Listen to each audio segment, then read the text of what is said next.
All right, time to rock and roll. It's Friday night again. This is the Stunthangar video hangout. So welcome everybody.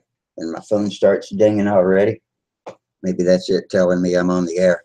So I hope it's telling all of you you're on the air because we're waiting for you to join us. And as usual, the links are on the YouTube site, the Stunthangar YouTube site, right next to the video you might be watching.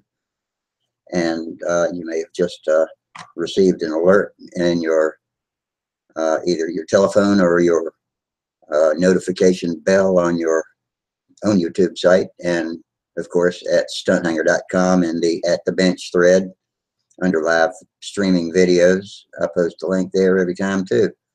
So that's all the usual introductory bunk about how to get in here. And so going to sit here and wait on you to join me, and we'll talk about aero modeling. That includes aero modeling, and includes boat modeling, car modeling, any kind of modeling you do, or if we run out of modeling things to talk about, it could be hot rod cars or anything with tools. Whatever you got, bring it. And as long as it's more or less living room safe. Friday night might get a little wilder, but we'll try not to drop too many F-bombs on you, but don't run screaming if you hear one once in a while. Anyway, we're doing pretty good here. I'm still not doing any modeling, but I'm improving, getting my feet back under me every day, a little bit better. It's enough to be encouraging. So I'm looking forward to getting back to the shop, getting on my winter belt, and getting back to the field and flying some planes. So I'm hoping y'all will join me and let's talk about all that. I'll have to live vicariously through you guys until I can do it again, but I'm thinking that's not going to be too long. Looks like we got one viewer, one solitary viewer, and that would be on the YouTube side where the chat box is. If you don't want to join us live here in the video, then you're welcome to come post just text chat in the chat box next to the video on YouTube, and I'll integrate what you say into the conversation if it's, you know, if it's something that is of interest to what we're talking about, or if you want to bring up a new topic, tell us what you want us to talk about, and we'll consider that too. So I got my coffee, got my cigarettes, got my computer going, and it's Friday. That's always a great thing. Don't have to get up early, and my two favorite football teams are playing tomorrow at the same damn time. Arthur from sunny South Louisiana, how are you doing tonight, Arthur? And I'd like to know how to spell or to say genre.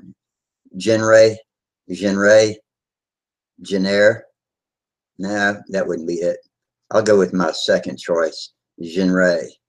Sounds French. A lot of Louisianans have some French blood in them. So if you'll tell us about yourself, then glad you came in to chat with us. I don't believe you've been here before, but everybody's welcome. And if you see that, if you try click, hey Arthur, click that link above you. Somebody just popped in. Let's see. That's George from Colombia, South America. But, hello, Rusty. How are you? Hey, George. How you doing tonight? Fine, thank you. I was just talking to our new friend who's over on the YouTube chat box, Arthur, and he says, let's see. He's. We were trying to figure out how to pronounce his last name, G-E-N-R-E, and he says genre, or he says pronounce it like G-A-N-N-E, very French. So I'll say genre or Jean until we clear it up completely. How am I doing, Arthur? Nice. But maybe Arthur can, if Arthur, if you'll click that link at the top of the chat, maybe you can come in with us.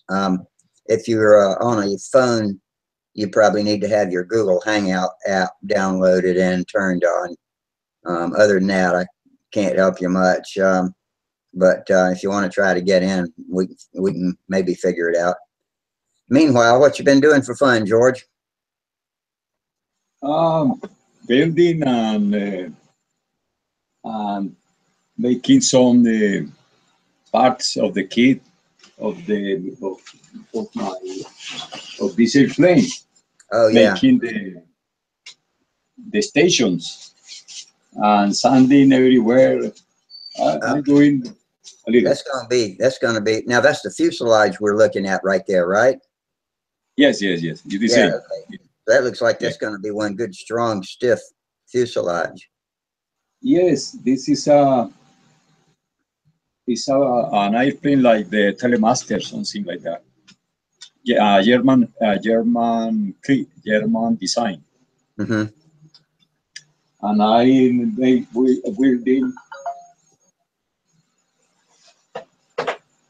building the parts. I don't. If you see it, this is the plywood and the station. I have to cut the stations and finish the fuselage by now, because I have the stop and the rudder and fin ready, almost ready. So she's going to be looking like an airplane pretty soon. Yeah, it's a very big stuff. Look at this, very big. Yes, very big stuff. Yes, and I hope to finish it soon. And also,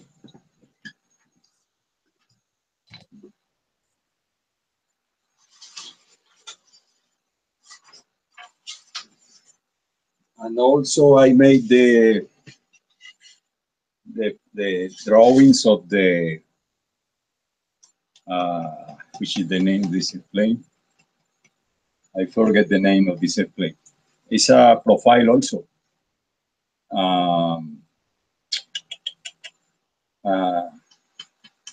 Russian model airplane, which is the name. Sukhoi. Sukhoi. Yeah, okay. I'm familiar with the name, manufacturer. Yeah. Yes, I have the fuselage ready to cut and to cut the cabin, and I have the kit of the wing, all the ribs ready made. I have to build the stop. I want to put an engine, a 40 engine. This one, OX Max. 40. Oh, okay, yeah, 40. Did you say a 40? Yeah. 40. I love my 40. Those are great engines. I have never flown a 40 engine, just 35, just Super Tiger. I have not used a difference. It's a about the same, I think, if not the same crankcase, but the 40 is a little bit lighter than a 35. But is very strong or not? Too much pull or not? No, I mean a 40 is a little more powerful than a 35. Is that what you're asking me? Yes. This is more powerful than the. Yeah, that's more powerful than a 35, and it drinks a little more gas. It drinks a little more fuel than a 35, but it's generally lighter. All right, but this pulls a lot or not?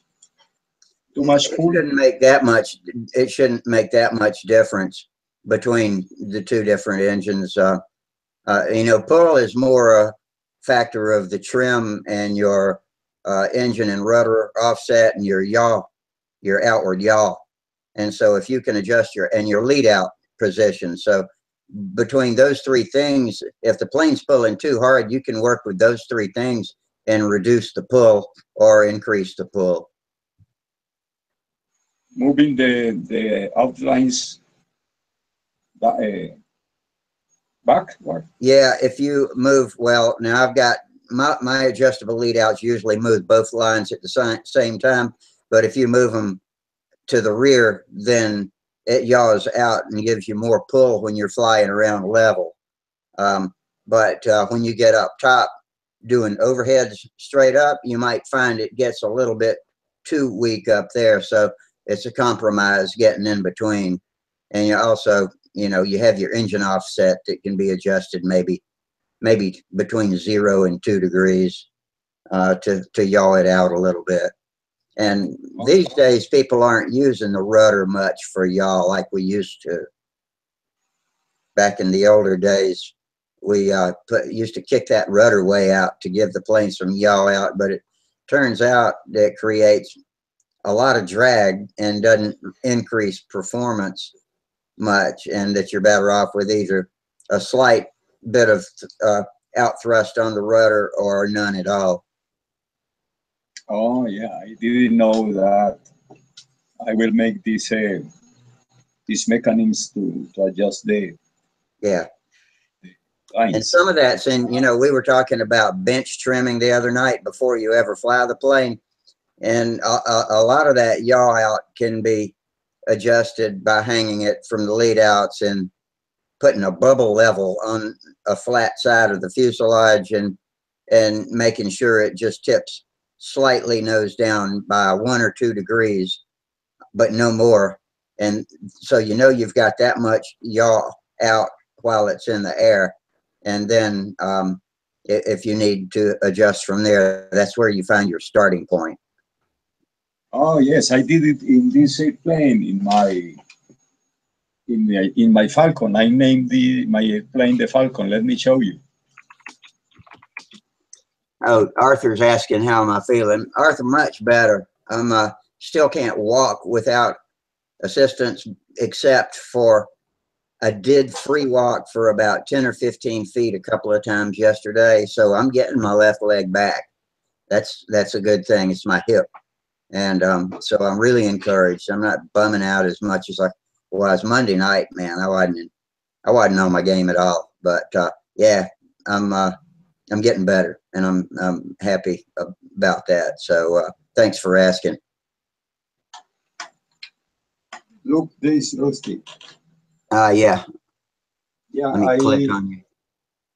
I have the plane from the lead out. Yeah. Yeah, and it looks like it's hanging slightly nose down. And maybe it doesn't need to be that much either. But it's okay. It's hard to tell. It's hard to tell over the camera, but that looks pretty good. And there's another. I usually run a straight rod or an Allen key through the lead outs and hang it from that. That way I know it's dead neutral.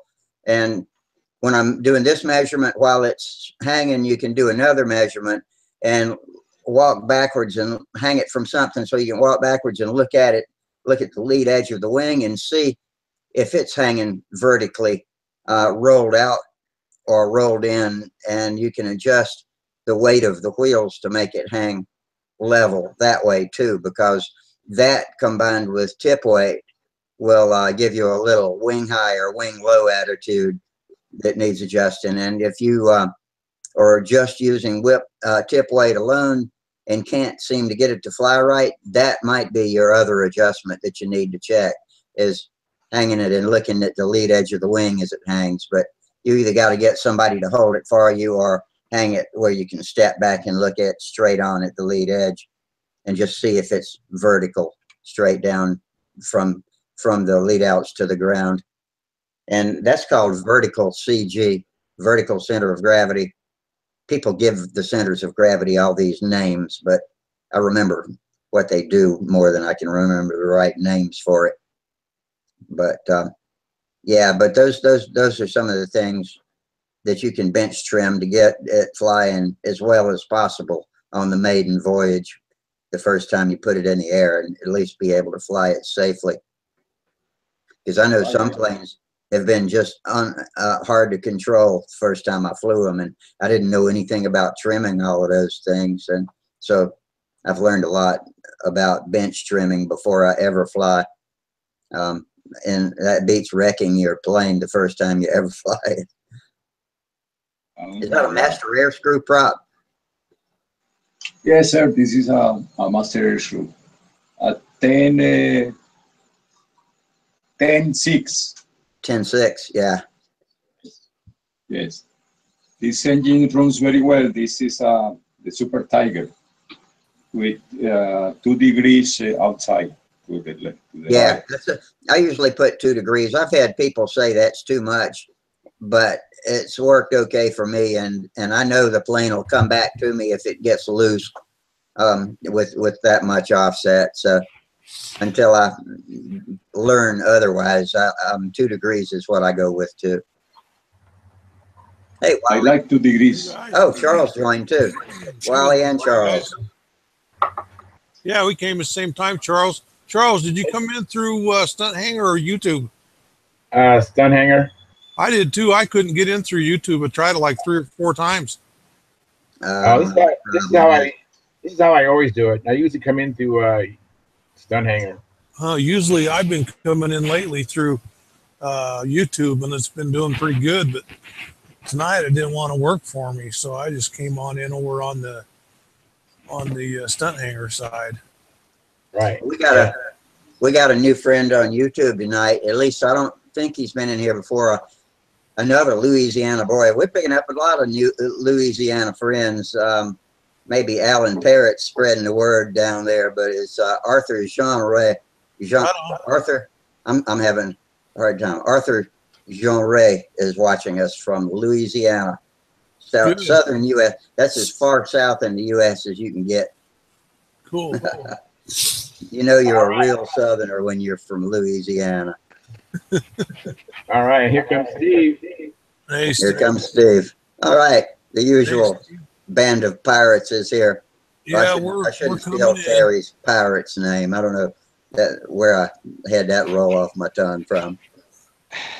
Hey, Charles. Hey, Charles. Hello, Steve. I know you got that Stalker 81. Right. Have you used other stalkers? No, I only have that one stalker, and if I had a chance to get some more, I definitely wouldn't hesitate. Oh, okay. As a friend, the guy that won beginner, or he's wanting to get another plane together, and he's thinking about getting that SV11 from Rodak when they come in, ARC. And you're gonna get a stalker motor. Well, I know they make a 61 and a regular and a long stroke, and they make a 66. And they have a 76 stalker also. Yeah. They don't make I've never seen the 81 ever advertised. That must have been something special, or. Yeah, even I talked to Tom Dixon, who's a distributor for Stalker. He told me he's never sold an 81. But he told me he knew he didn't get it from me. I mean, he knew I didn't get it from him. Is it the same size? Excuse me. Is it the same size case as the 75s? I think it's the same size case as the 76. 76? Yeah. And I don't know if it's, I just know it's the same size basically, and a little bit lighter. The 76 is a little bit lighter. Oh. But yeah, I just love the 81. Matter of fact, I was listening to, hang on one second, my kids are trying to get in this room here. Hang on, let me mute this. Yeah, trying to beat the door down or what? I know. Hang on one second. All right. Oh, I'm sorry, Arthur. I'll get the name right yet. I will look it up on the translator and learn how to say it correctly. I'm trying to say a French name. Over on YouTube, we've got Arthur from Louisiana, and I got the first syllable right, but the second syllable escapes me. Genre. All righty, I'm back. I'll work on that pronunciation. You tie him up, or do you have to beat him? No, they wanted to use the bathroom in my office, and I have a bathroom here off the office. This actually should be the master bedroom, but we turned it into an office when I was in financial services for like 22 years. This was my office, so it has a bathroom. But anyways, yeah, the 76 is supposed to be a good motor. Matter of fact, I saw a SV11 ARC at a contest, and the guy had a Stalker 76 in there, and it just put along. It ran really nice. He actually won the contest. And but yeah, Sparky, as a matter of fact, he was saying on the last broadcast or some broadcast, he said the Stalkers aren't very powerful. And yeah, I remember somebody saying that. I don't know what he's talking about, because my motor's turning only 6,700 RPMs, and it's turning a 13-inch prop. I probably could turn the larger prop I want. If that's not power, I don't know what is. Yeah, that's what I was about to say. Sounds like power to me. Yeah, Well, I know I- that John Harris, he's flying a SV11 on a Stalker 51, and he uses 3 1/4 ounces of fuel, 5%. Yeah. wow. Yeah. And he's turning a 13-inch prop with that. And you're thinking, I got a Stalker, old Stalker 61 long stroke. We can't get it to run good. And I don't know if it's tank or whatever. We just stuck it in a plane, but I don't see where I know a 51 will wind up a little bit in the wind, because you got to run it a little harder. And I didn't know if like the 66, you could run it a little richer. Thing wouldn't run up, wouldn't spool up a little bit in windy conditions. But for power wise, I've never seen anything that weighs 10 ounces that got the power of that Stalker 51. Wow. Well, Steve, have you thought about taking that engine out and bench running it and see what it'll do? It bench runs perfect. So it's got to be something to do with the fuel system? I would think it's something. What it is that you set it on for RPM on the ground, and you take off, and the son of a bitch goes dead rich, and it'll finally quit. Oh, okay. Okay. I know. I have an idea. At least with my double star, which is very similar. Yeah. Are you using castor in your fuel? No, we're not. We're just using. Well, there's a little bit in it, but not much. 5%. Castor. Yep. So you're using all synthetic fuel then? Yeah, it's like Super Technoplate, and it's got that little bit of castor in it. Okay. Well, what's your total oil blend? Because my double star used to run rich, and I had castor, and these motors do not like castor. I mean, you might even want to reduce the amount of castor you have in there. Okay. My engine ran rich, and I just went. At that time, I didn't know I needed to run synthetic oil. But when I switched to total synthetic oil, even my double star now was running like a champ. And just basically stock fuel, and it doesn't like nitro either that much either. My Stalker, I'm running on 0 nitro. It's all FIA fuel. Good. And I don't even add any extra oil. It's all synthetic and no nitro. And I was getting the full pattern on 3 3/4 ounces of fuel as well. But I've been, I listen to Wendy Winowski quite a bit, right or wrong. Yeah. I kind of listen to what he says. And he's a firm believer that you need to have an ounce per minute for the engine to be lubricated and keep cool. And so he advocates that a person should open up their Venturi so they can burn more fuel to get more cooling. And so I changed my Stalker from 3 3/4 ounce to do the full pattern to now I'm using 5 ounces. And I did that by increasing the diameter of the Venturi. Got some more power, which I didn't need, but I just wanted the motor to get lubricated more and get cool from the alcohol. Yeah.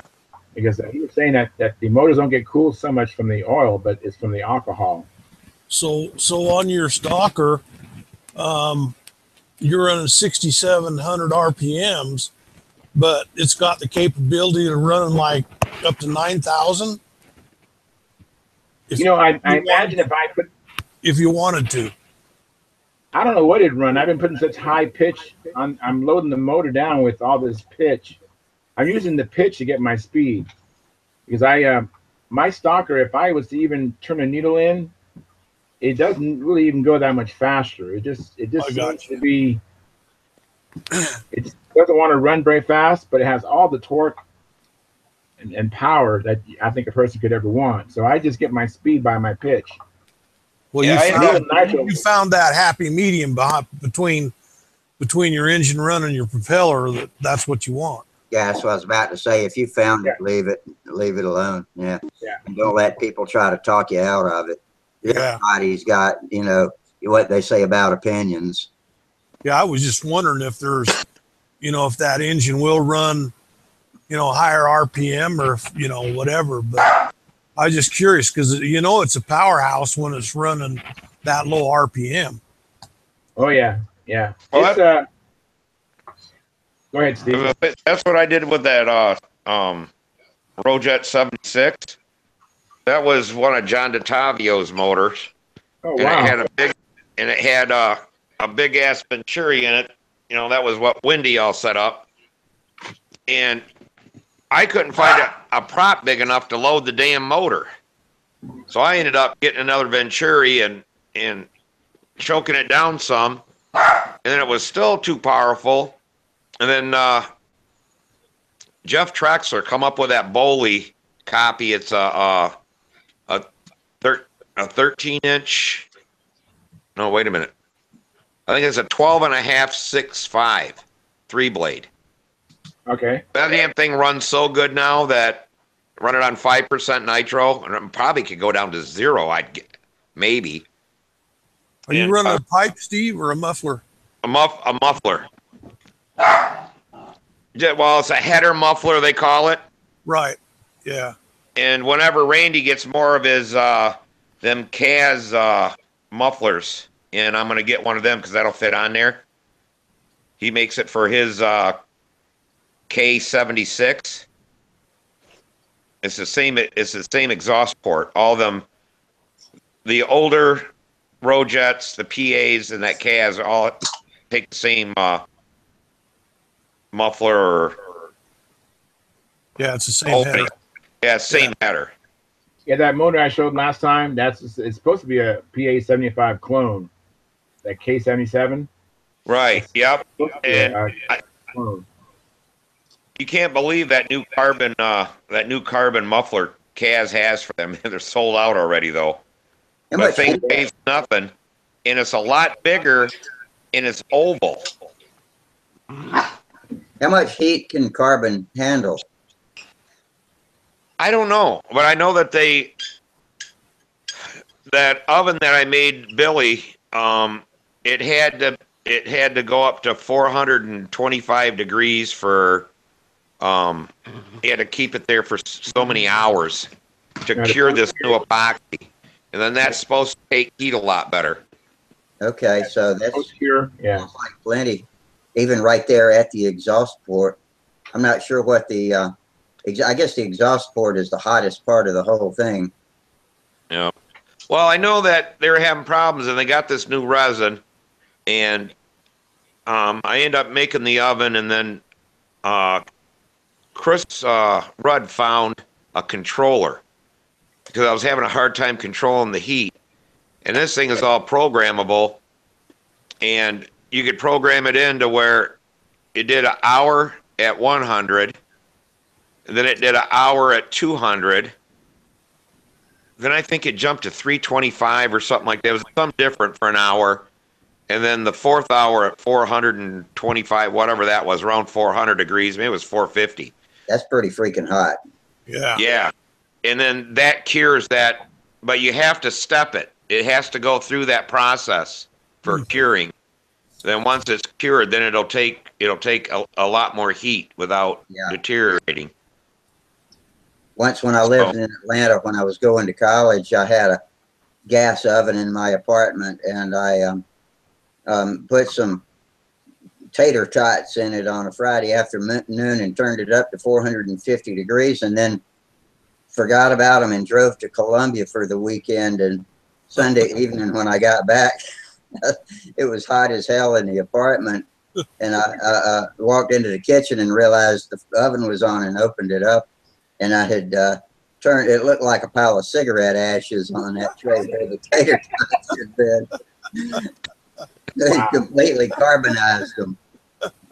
No, lucky you didn't burn your damn apartment down. Yeah, no shit. No, didn't have enough epoxy in them. Well, you get 450 degrees like that. You get it up by wood and stuff and all that, you know, and you get no circulation and shit. That'll make wood want to start taking off and starting on fire. Yeah. Yeah. What at 452? That's the kindling point of wood or paper, isn't it? Yeah, something like that. Yeah, so I know that you get close. That's why this oven that I made, I insulated the crap out of it. So at 400 and some degrees, the outside of it was probably about 110. It was hot, but it wouldn't start nothing on fire. Did you use electric steel on that or gas? Electric. It was just a, it was a charbroil smoker. Okay. And took the racks out of it, left the one rack in, and then insulated because there's no insulation in the bottom or anything, and that's where the problem was. So all I had to do was just insulate the bottom, and then got that controller, and that thing worked perfect. It Wow.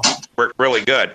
But they're saying that I said, oh yeah, you can't get smokers up that high in temperature. And I'm like, I don't know. It's an electric resistant heater in there. I think them things get up around 1,000 degrees, so I would guess it could get it up to it worked great. But you know how they come, they only go to like the 325.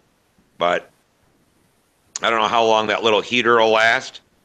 But they weren't that much money if you had to replace them. But the big thing is I did make a tray so nothing could drip on it, because that'll drip a little bit of epoxy on that hot heater. That would take it out. So got a little tray and stuff. You can get them smokers and stuff at these secondhand stores really, really cheap. Yeah, it works. They work really good. I think that smoker I got it was $150. I think I got it new.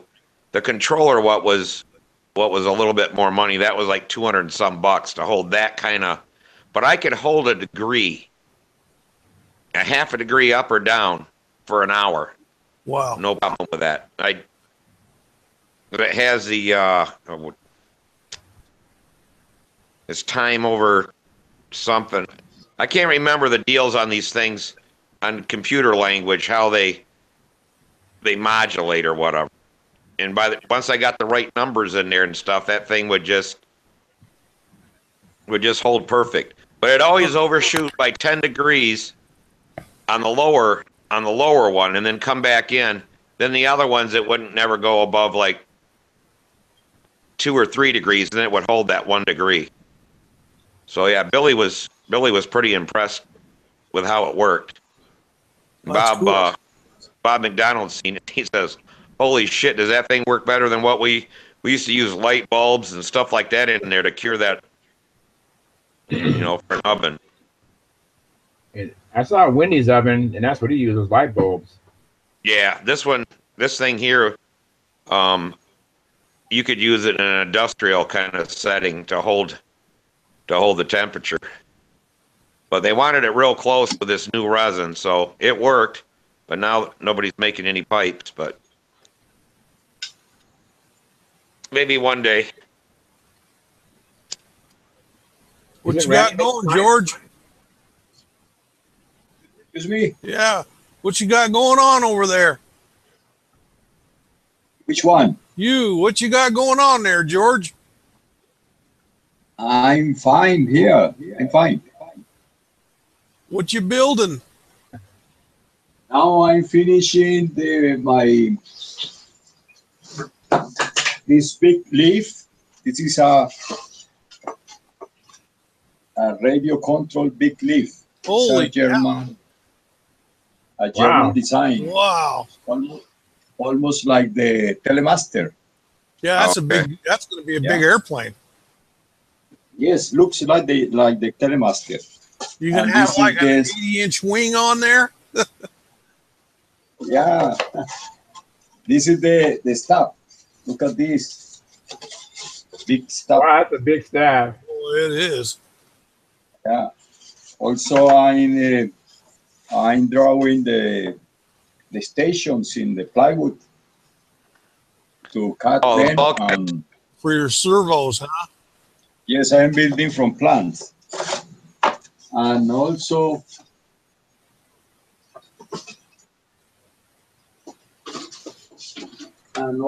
I am building a profile of my Sukhoi. Oh, no kidding. Draw. What Sukhoi is that? Is that going to be like a 55? I don't know. This I copied this from a magazine Okay. and make a few modifications. Yeah. I built this for a 40 engine. Okay. Profile. Yes, Yeah, we were talking about that back when it was just me and George. When I first opened up the chat tonight, George was talking to me about it and talking about using maybe a FP40 or something like that. We were talking about the differences between the FP40 and the FP35, and had another discussion about bench trimming too. Yeah, me and George had it going on before y'all came in. All right. Yeah, I heard some of that when you was on YouTube. Also, this is I float this I named this the little hawk. Yes. Oh, right on. Yeah, and Rusty told me that I didn't know that we have to take the airplane from the lead house to make if it's not heavy or tail heavy. Yeah, there you go.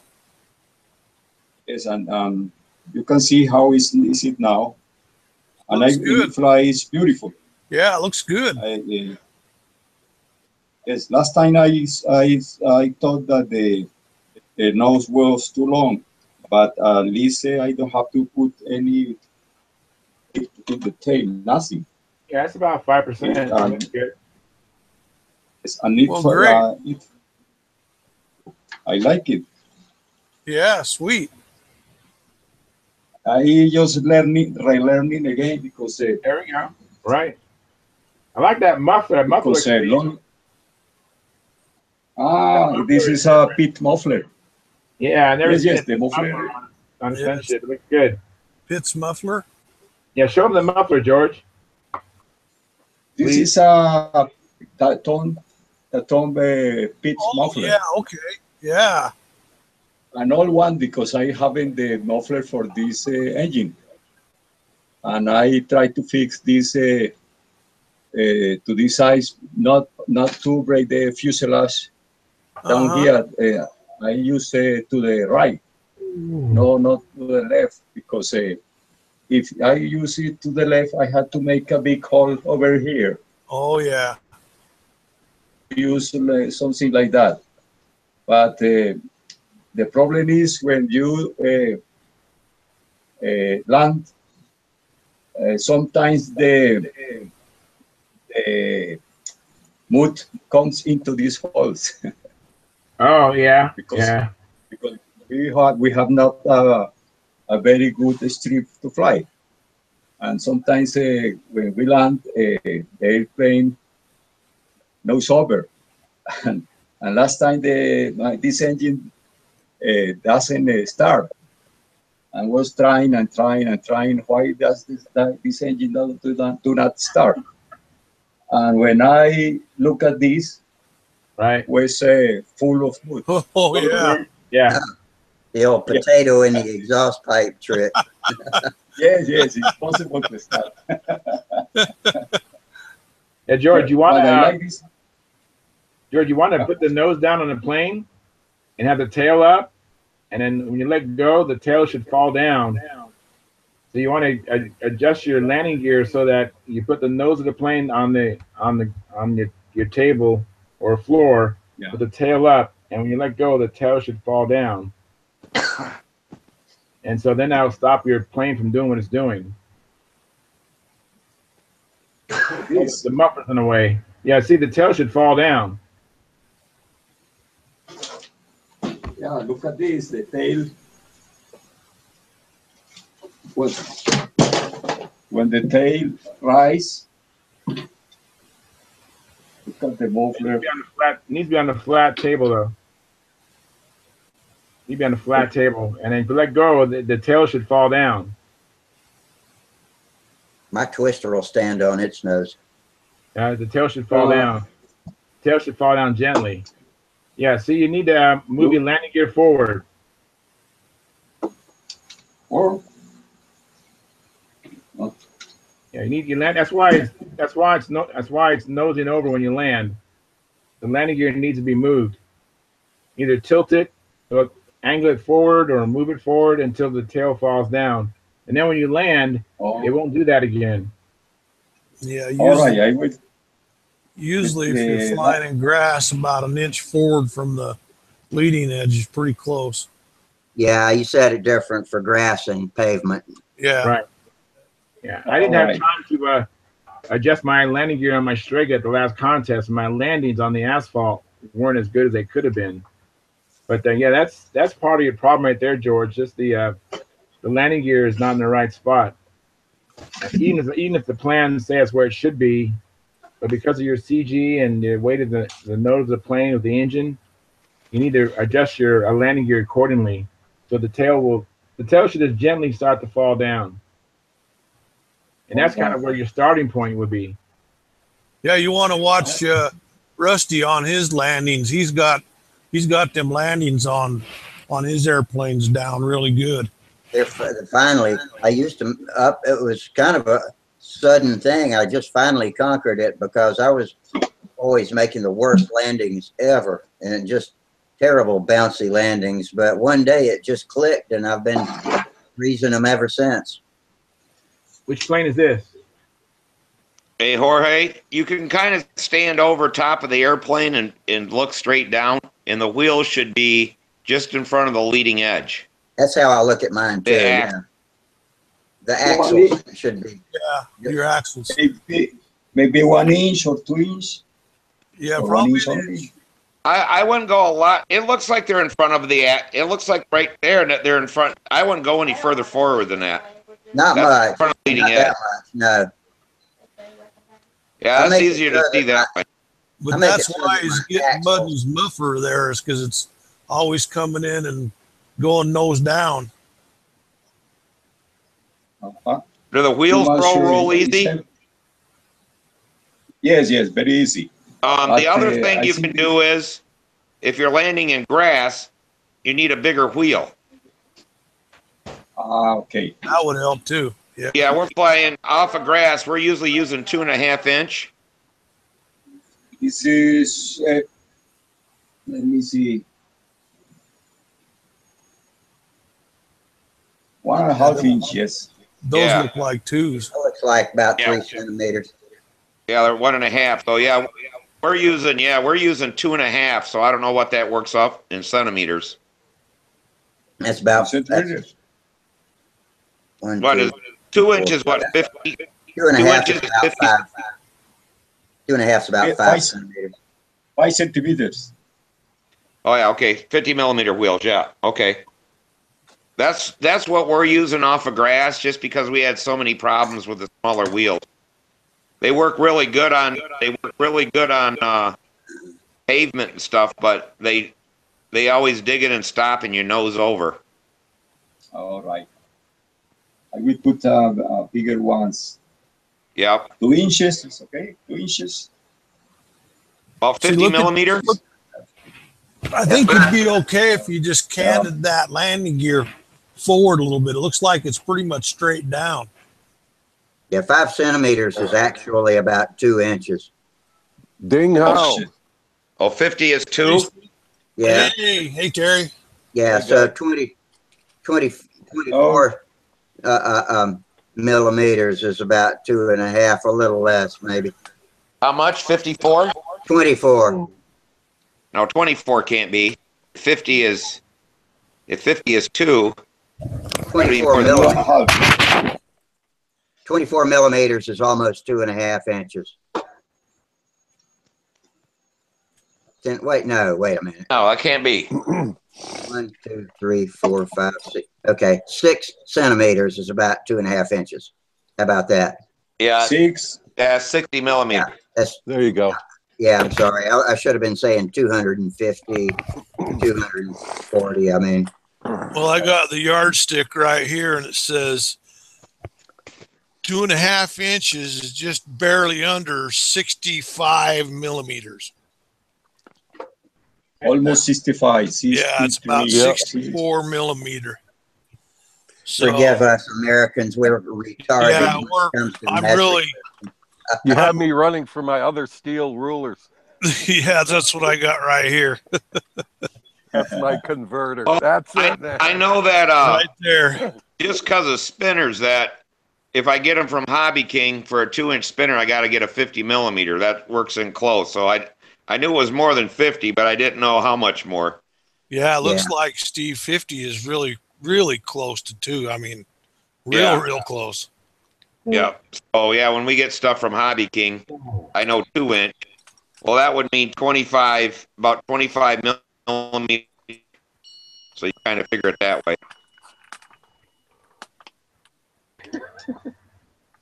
No. Got your motor mount, Terry? Did you hear it? Yeah, I did. I just touched it so slightly. Was that the dinner bell?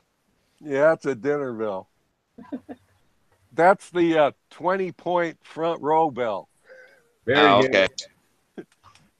Very good. How often do you fly over there?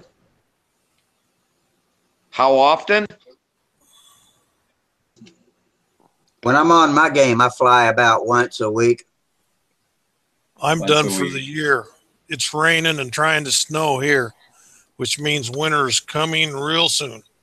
Don't be such a pup. Our flying season just started, man. I was out this morning. We had 2 beautiful days. I got paint on 2 of my boats. It's beautiful. Very good. Wow. Yeah. Yeah, George. When I'm flying, Jorge, I usually am flying at least twice a week, maybe 3 times a week, and then before a contest, at the last contest I went to, I think out of 10 days, I think I flew 8. Wow. And that's why you're doing so well, Charles. Yeah, I That's didn't fly why that you're much doing when I was so a well. kid. Yeah.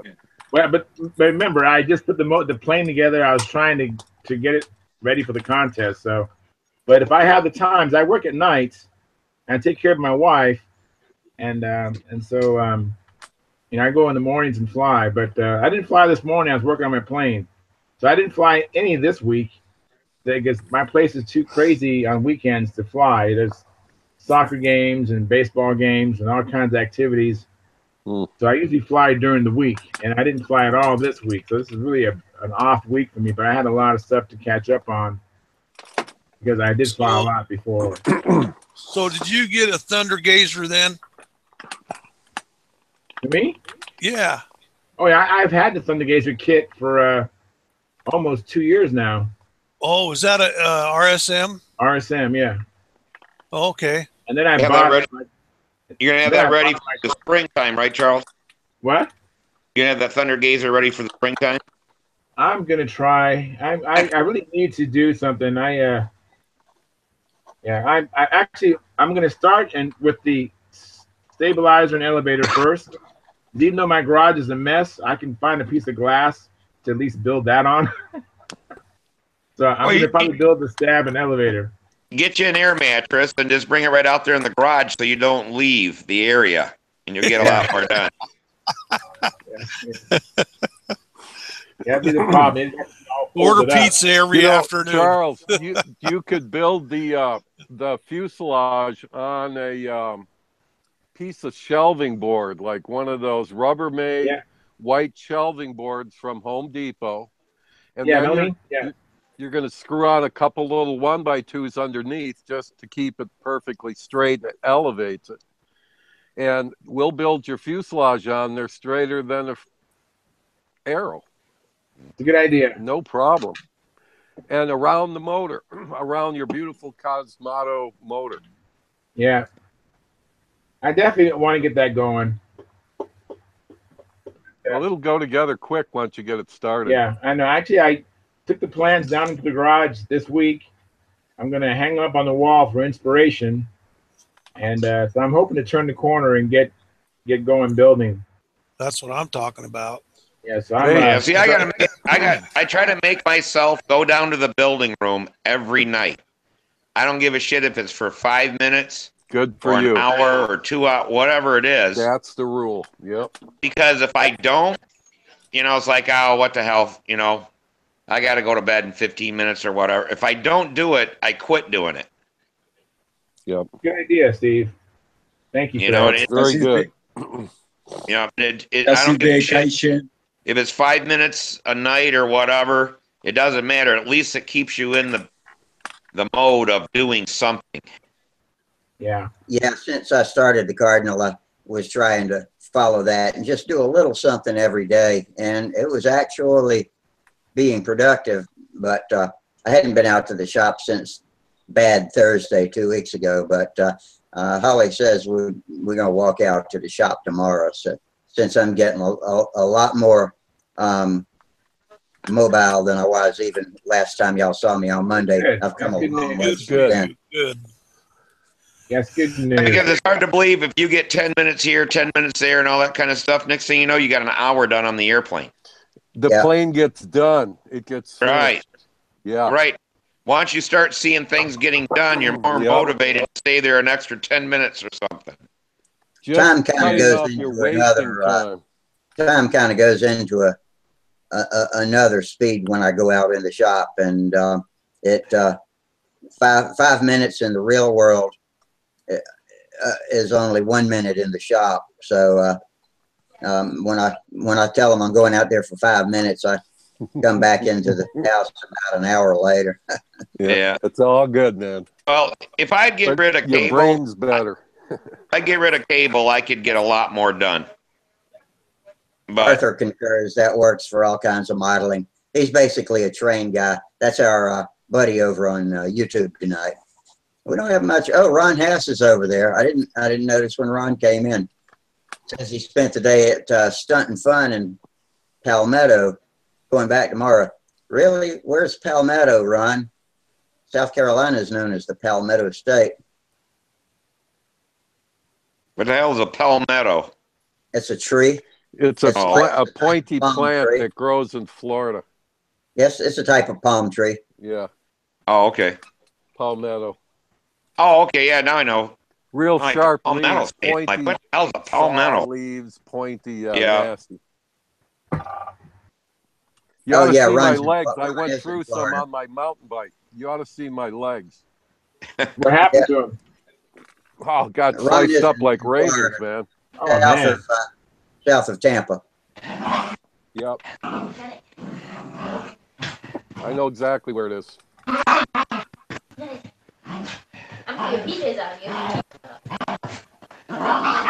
do you got on there? Racket going on. Oh, Samantha playing with the dog. She just has to tell the dog. She goes, "It's night time," and the dog will go rawr, rawr, rawr, and go at her and stuff. Doesn't want to go to bed. I love it. Yeah. Hey, y'all are having too much fun back there. Stop all that fun. She sounds vicious, but she's not. Just the way she plays with Samantha. Wow. So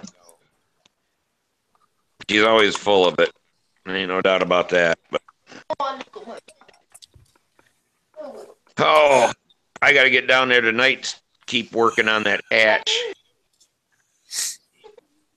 I got an article here you guys might want to listen to if you want me to read it. It's Canted Vertical Tills, Why the Stabilizers on Planes like the F-18 and the F-22 are slanted. Anybody interested? Sure. Go ahead. Yeah.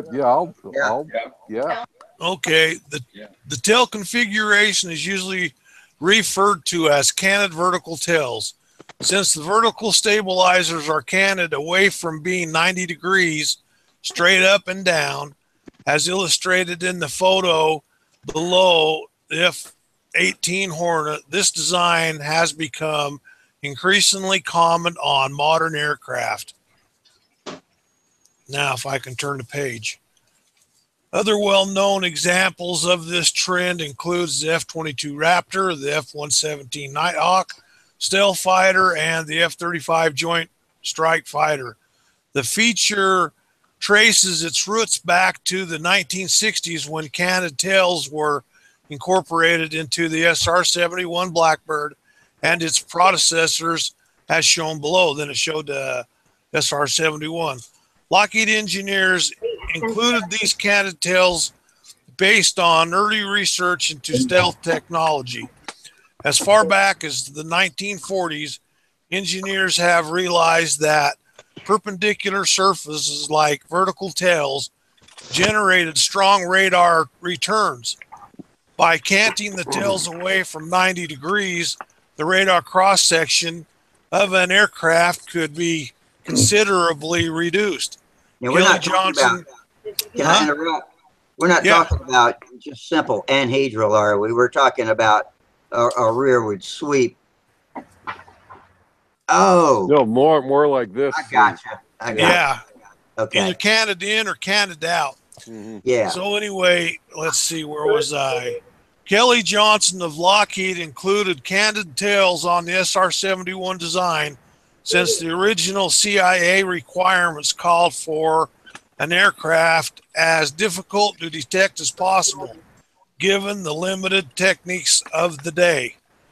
Northrop and McDonnell Douglas included canted tails on the FY-17, the F-18, the F-18E, and F for similar reasons. Though none of these planes is a true stealth aircraft by any means, simply canting the tails away from the vertical reduces the radar cross-section to the same levels as a smaller aircraft. The canted tails on an F-18 series provide some aerodynamic benefits as well. Along the sides of the forward fuselage are two long strakes called leading edge extensions. These surfaces generate strong swirling vortexes that allow the aircraft to operate a very high angle of attack. The F-18, for example, can reach an angle of attack as high as 50 degrees without stalling. As these vortexes travel back away from the plane, they create a high-speed airflow pass to the vertical tails, making them more effective in providing yaw control. In addition, the tails generate some pitch control since the aerodynamic forces acting on the canted tails are broken into vertical pitch and horizontal yaw components. The vertical component is used mostly effectively during takeoff. By turning both rudders inboard, the canted vertical tails produce sufficient force down to help lift the nose of the airplane and allow it to take off at a lower speed.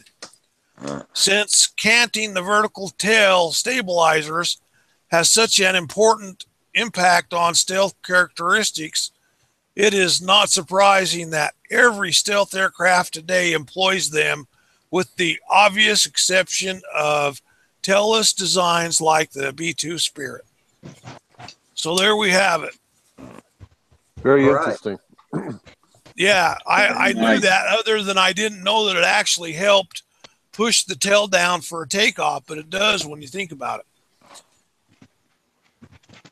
You know, my favorite sailplane has a V-tail, and it is the most easy to control with the trim on the elevator because of the stabilators instead of having just a straight elevator. It's so you're mixing that in as a tail rudder. Yeah, it's a V-tail, so you have stabilators, and you've got less drag and less weight on the tail. You reduce the drag by almost a third on the tail. Wow. Interesting. Plus, you've got the two tail surfaces running in totally undisturbed air unless it's a prop-powered plane. But we're talking about a sailplane. Wow. Yeah. I know that that anhedral on RC airplanes worked really good in calm weather. You had good wind.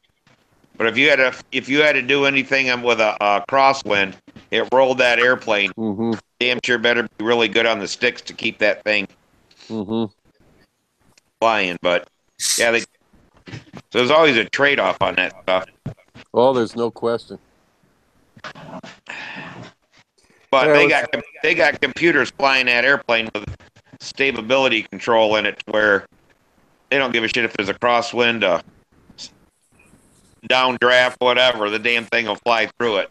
Yeah, that computer's going to make it go through there, whatever it's going to take. You know, in the old pattern days of Hanno Pretner and flying craft radios and such, they had maybe some mixing and some dual rate, but there really wasn't even much mixing. Oh, there was. I flew one of my friend's planes the other day. It's an ARF with a DLE 60 in it, one of those 3D planes. Yeah. And I'm telling you, it had two of the gyros in it, and the thing was easy, man. Oh yeah. I'm serious. It was. Yeah. It was easy. There's the Cub and I'm trying to think.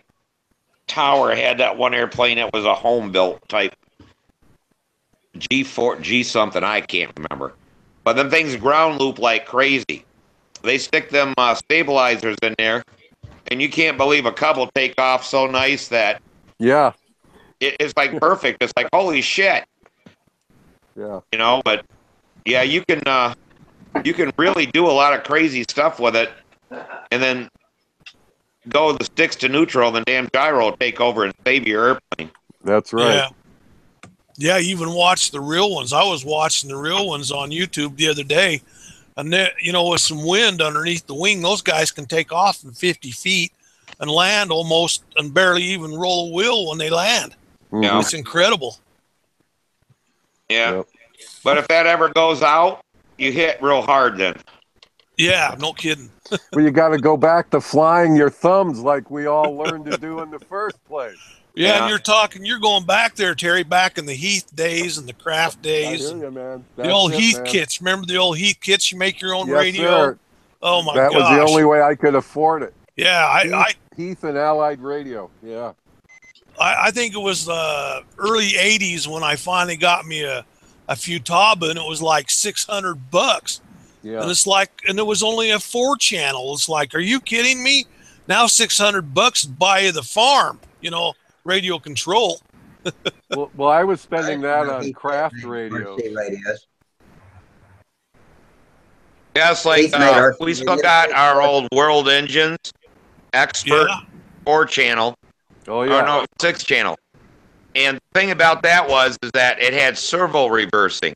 Yes, and inside of it, you took a little pin and flipped it over. That's right. Yeah. And everyone was like, "Oh my God! You don't have to buy a left and a right servo and stuff." Yeah. But the damn servos were big as a pack of cigarettes. That's right. They're huge. Yeah. And then batteries, the batteries. Where they've come with batteries, it's incredible, man. Yep. Yep. Yeah. It's crazy how far things have come. That's like we got a SIG. Shit. That trainer. I got that one. I've got that one too. You got a SIG. I can't think of the. A what? SIG shit. I've got one. No, it's a SIG. Their trainer. Remember that? Oh yeah, the Senorita or one of those, or the Cadet. Well, yeah, it was the first one, the Mach 2 or whatever. Yeah, they had the Mach 1 and the Cobra and those. So I got one, and King Cobra. Me and my brother, we're gonna put it back in the air with the original motor and radio and all that kind of stuff. But where you can put the servos is like, why in the hell would they make this area so big? And we forgot how big the servos used to be. Yeah, like a pack of cigarettes almost. Yeah, it's like now we got these little dinky servos that got like 50-inch ounces, and that big cigarette pack had like 25-inch ounces of torque. Yeah. What's an LT? What's an LT40? Ron Haas just put that out. It stands for light. It's a what's it? I can't remember the first name of it though. It's that Sig.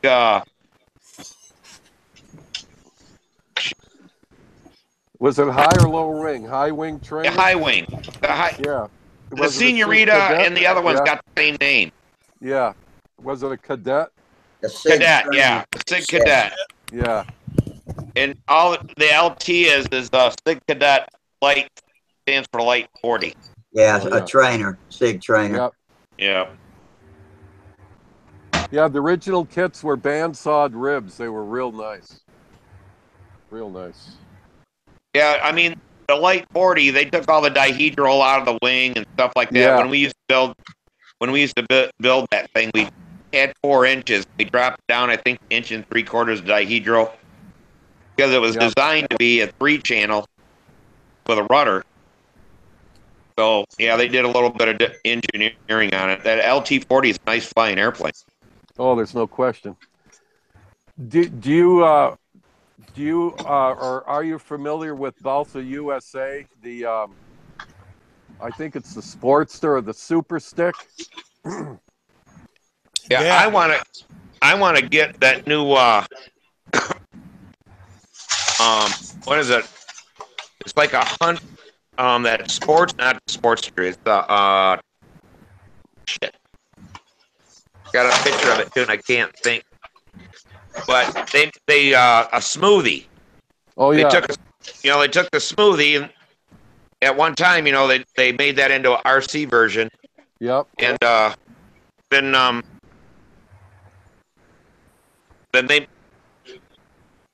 they made a big airplane for it. I think it takes a 180. Wasn't that open cockpit? No, it's closed cockpit. But closed cockpit. Yeah, this new it was the Palmer's smoothie, and someone took and put RC gear in it, so it became an RC airplane, and then now they made one, a huge one. I want to get one of them things. Huh. They have 100-some-inch wingspan, and oh, I love it. yeah, so it, but I forget what they get for the kit. 200, 180. That's not bad. Nah, it's bad. Put a big old 4-stroke in it or something. Out? Pardon me? Who is the kit manufacturer? Balsa USA. Oh, Balsa USA. Oh yeah, I'm real friends with them. Yeah, that home state, man, Marinetta, Wisconsin. They're just a little bit west of where I was born.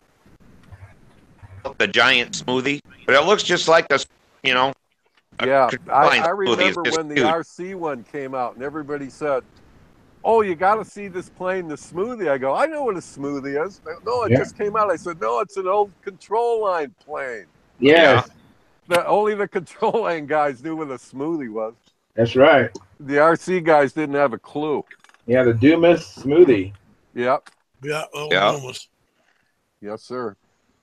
Yeah, I tried to go one as a kid. I think I got frustrated and threw it away. It was over my head. I went back to my parents' house trying to find it. My cousin said, "You had a smoothie." And, I thought I had a smoothie. And I went and tore the place up trying to find the kit. And but I have a Brodak smoothie.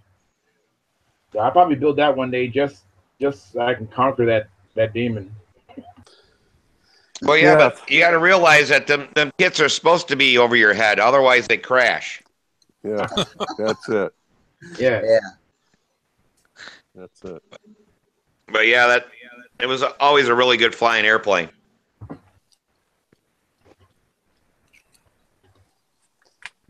Ron, fly well. First. Ron says Vico did it first. Oh, Vico did it? Oh, yeah, right, Vico, because they owned the smoothie rights. Okay. Yeah, I thought it was Vico. It was a Yeah, the flag, orange his and white symbol. striped box. Remember his Yeah. icon with the flags, the Vico with the flags? Oh yeah, Vico. That's it. That's what I. Yeah, Vico. But I think I must have bought a Dumas kit though as a kid. Oh sure. I got a Dumas kit downstairs. It's the old Corsair. Oh It's yeah, I got remember the that I-beam one. wing. Yeah. I remember that one. Yep. Nice one. Yeah.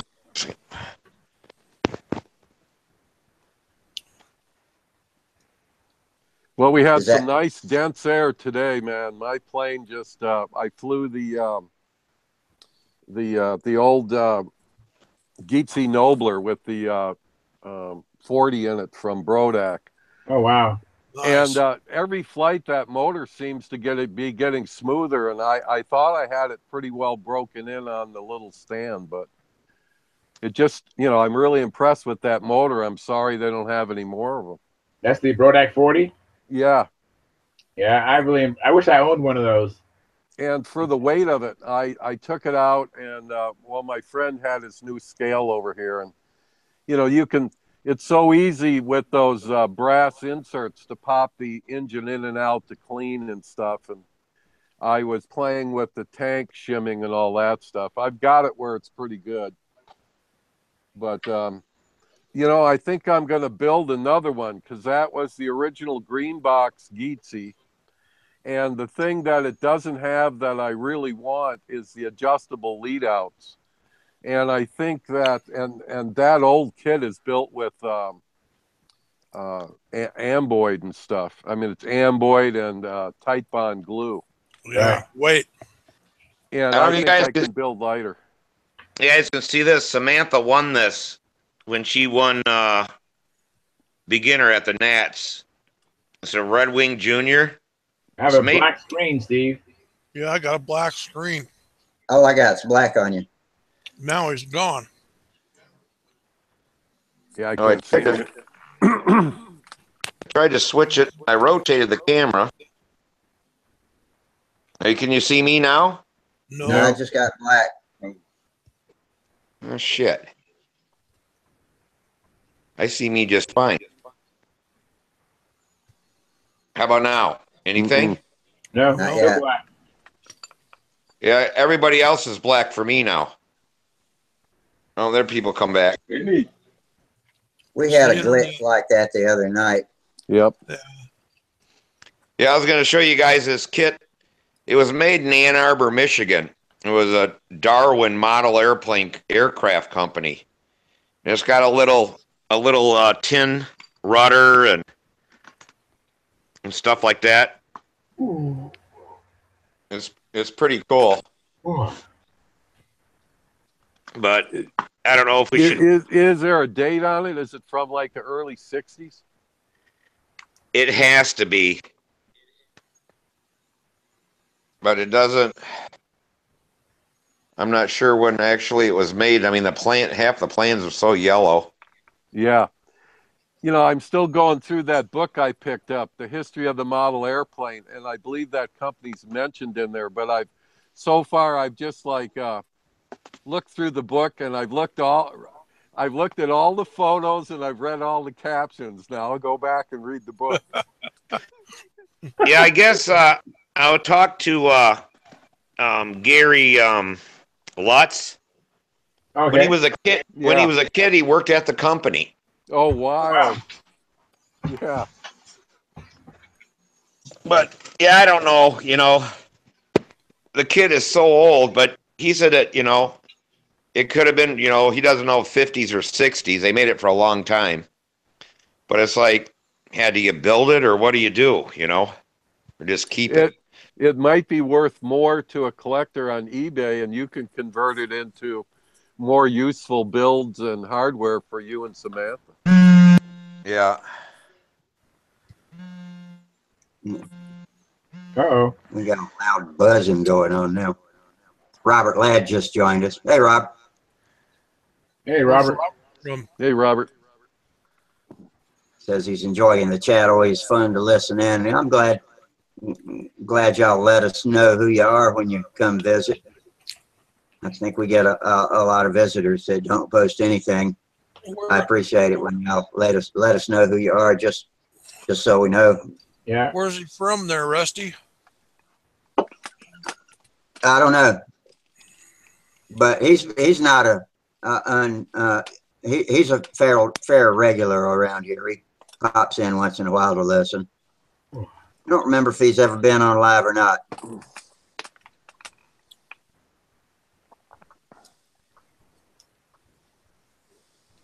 Uh-oh, dead air. I'm going to have to start thinking. Dead air. Okay, let's talk. So anyway, I started, I'm out to 65-foot lines on my Nobler, and that's where it feels comfortable. Is that long? That's Is that long. eyelet to eyelet, or are you talking about half of the center of the fuselage to the center of the handle? I'm talking about from the handle to the end of the eyelet where it attaches to the plane. That's long. That's long. That's a little it's long. illegal. It's long. I mean, but you have a Brodak 40. That's a very powerful motor. Yeah. It is, as long as it's pulling hard when you're up on top. No, because I can tune that. Like it, when I tried it on 60 foot, it was, wow. It was like crazy. Yeah. I used to fly my Cardinal on 60-foot eyelet to eyelet. And, 62 feet eyelet to eyelet. And it did well that way. That was the only way I could get it down to 5 seconds. You might have to try a less pitch prop there, Terry. Yeah, mine's was, God, it was cranking. So I'm gonna have to deprop it a little bit. But anyway, I love how it's flying. So I was either considering building another one or build a Thunderbird. I love Thunderbird. Thunderbird's pretty much a smoothie. Yeah, and they handle wind a lot better. They handle wind real well. I've never had one of my own. I inherited one from, when I was a teenager, a man that had passed away who was in the flying group. And I flew that one for quite a while, but I knew it was heavy. But I flew it when it was windy because that was the plane for the wind. I'll tell you something else that's really nice about that airplane. If it's the old original, the engine sits straight up. Yeah, straight up, exactly right. Easy to start. The number 2, they inverted the engine. Right. But the original is straight up. Well, I believe the Brodak one, he shows it straight up, but my buddy Steve just got the kit, and he said they give you the option of building it either way. Right. Which would be so easy anyway. I mean, come on, it's wood. Yeah, I like an upright motor. You could build the engine out the side if you wanted. I mean, I like that too. Well, what's really nice about those Brodak kits is you're getting your weight boxes, adjustable lead outs. And their hardware is good. I'm not speaking for the ARF hardware because it's got to be especially the old Tower Flight Streak ARFs and stuff and the Noblers. Some of those control rods were unusable. They were too flimsy. That's what I do is I take them, throw them away, and build my own. I threw them all away. When you have new people trying to fly with that. When I put my Oriental ARF together, I sleeved the long rod with carbon fiber, and I wrapped a piece of painter's tape around it in a couple of places just to keep it from rattling in there. I didn't want to glue it in because I was worried about it contracting and expanding with temperature and breaking the glue up or something. So I think I glued it at one end and just secured it with some painter's tape to keep it from rattling at the other end. Then it worked fine. It didn't add a lot of weight. Yeah, that'll keep it from flexing. Absolutely. So that worked well. Yep. The only thing I wanted to do was put a ball link on the end, but there wasn't enough on the tail end, but there wasn't enough room inside the fuselage. I even spread the fuselage by slitting it down the back vertically and inserting a 1/2-inch square dowel, but there still wasn't enough room to put a ball link in there with the nut and everything on it. So I just put that cheap shit little clevis in there and flew it. It lasted till I crashed it, and it didn't crash because of the clevis. So guess Well, there you go. What airplane was that, Rusty? Oriental ARF or Brodak Oriental. Yeah, on the ARFs, I replaced all the hardware. I think that's smart. I usually do too, especially the lead outs and bell crank. Now the bell crank in the Oriental was a good nylon bell crank, but if it's got a metal one like the Nobler, it looks like they stamped it out of old cookware, and it's had silver stone or some kind of coating on it, and so I threw that thing away. Yeah, I got a box of those. Yeah, I remember seeing that. I don't know why I don't throw them away, but I got a box. Some of the old perfect ones too.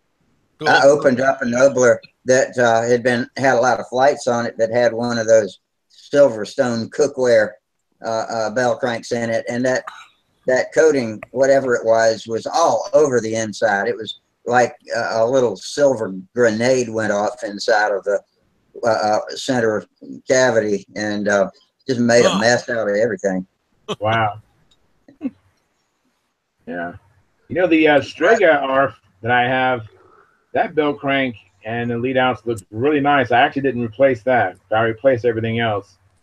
I put Tom Moore's hardware throughout, but when I saw the bell crank, it was suspended, and it was bushed. It was it reminded me of the old Wendy Winowski bell crank. Yeah, well, it's very similar. Very similar. And my P40 bell crank was acceptable along with the lead outs. They were properly crimped and everything, so I just left it as is. Now I have a Vector ARF, and I was a little disappointed that the bell crank, it was not bushed. You know. Oh, Ron Hass says, "What's a square dowel?" When I was talking about spreading the tail of the Oriental, it's just a square stick instead of a round stick. They still call them dowels even if they're square. It doesn't have to be round to be called a dowel, does it? I don't Isn't that a proper term? If you got a long, like the lead edge, half-inch square stick on some models, isn't that a half-inch dowel, square dowel? Well, a dowel is usually a hardwood. Well, that's what I go by. Well, actually, it was hardwood that I used on the Oriental because I was hoping to add weight to the tail too. There you go, man. Yeah. So there. That's it. I don't know. You told us, man.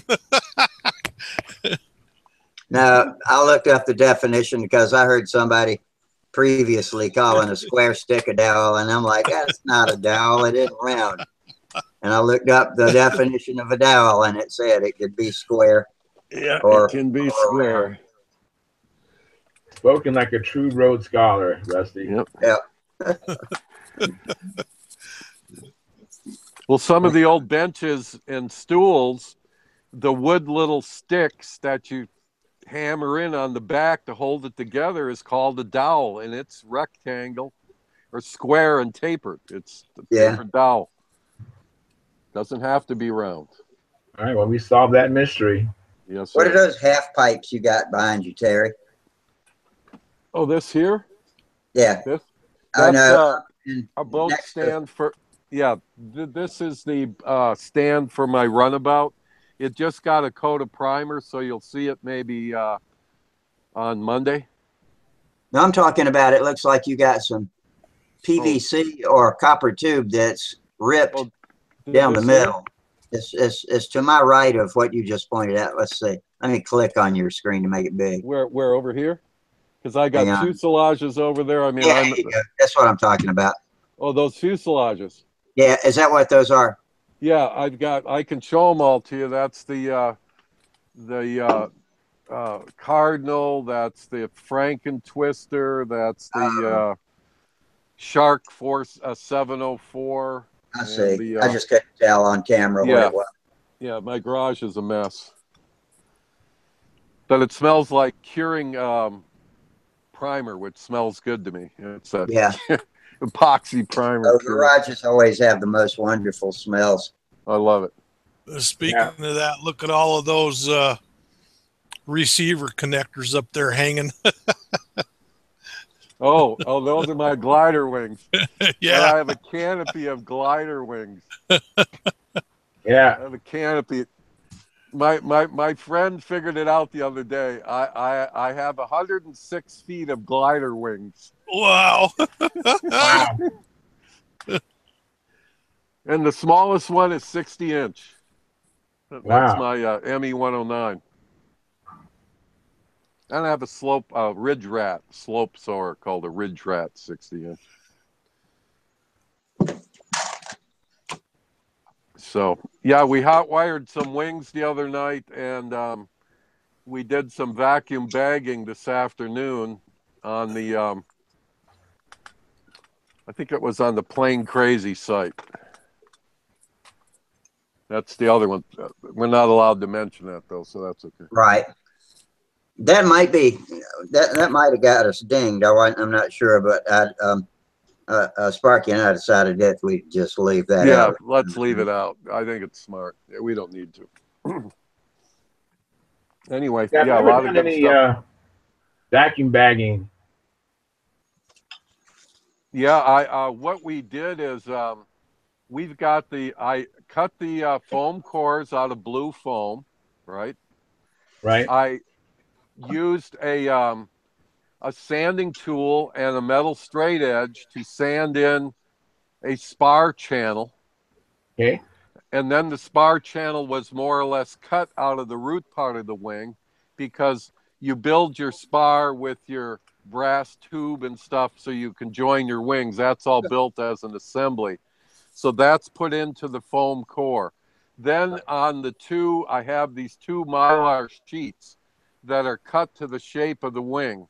First thing you do is you wax those with Pardol like 3 times. Then I sprayed the trim colors on, which is red and blue, and then it got 3 coats of white Plasticoat paint, because you're literally building the wing skin from the outside in. All right. Then you start laying on your cloth and your epoxy and I'm using 60-minute aero epoxy. And I put the aero epoxy in the refrigerator because I live in Florida, so I want more time. If you live up north, you want to maybe keep it in a pan of water like baby formula, not hot, but 90 degrees. Right.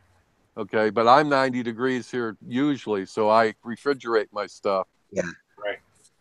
Right. Anyway, after you get that all rolled out, top and bottom, then you sandwich that over the foam cores, put your bag on, put it back into the cores you cut it from, weight it down, pull your vacuum, and then put your top core on and weight it down.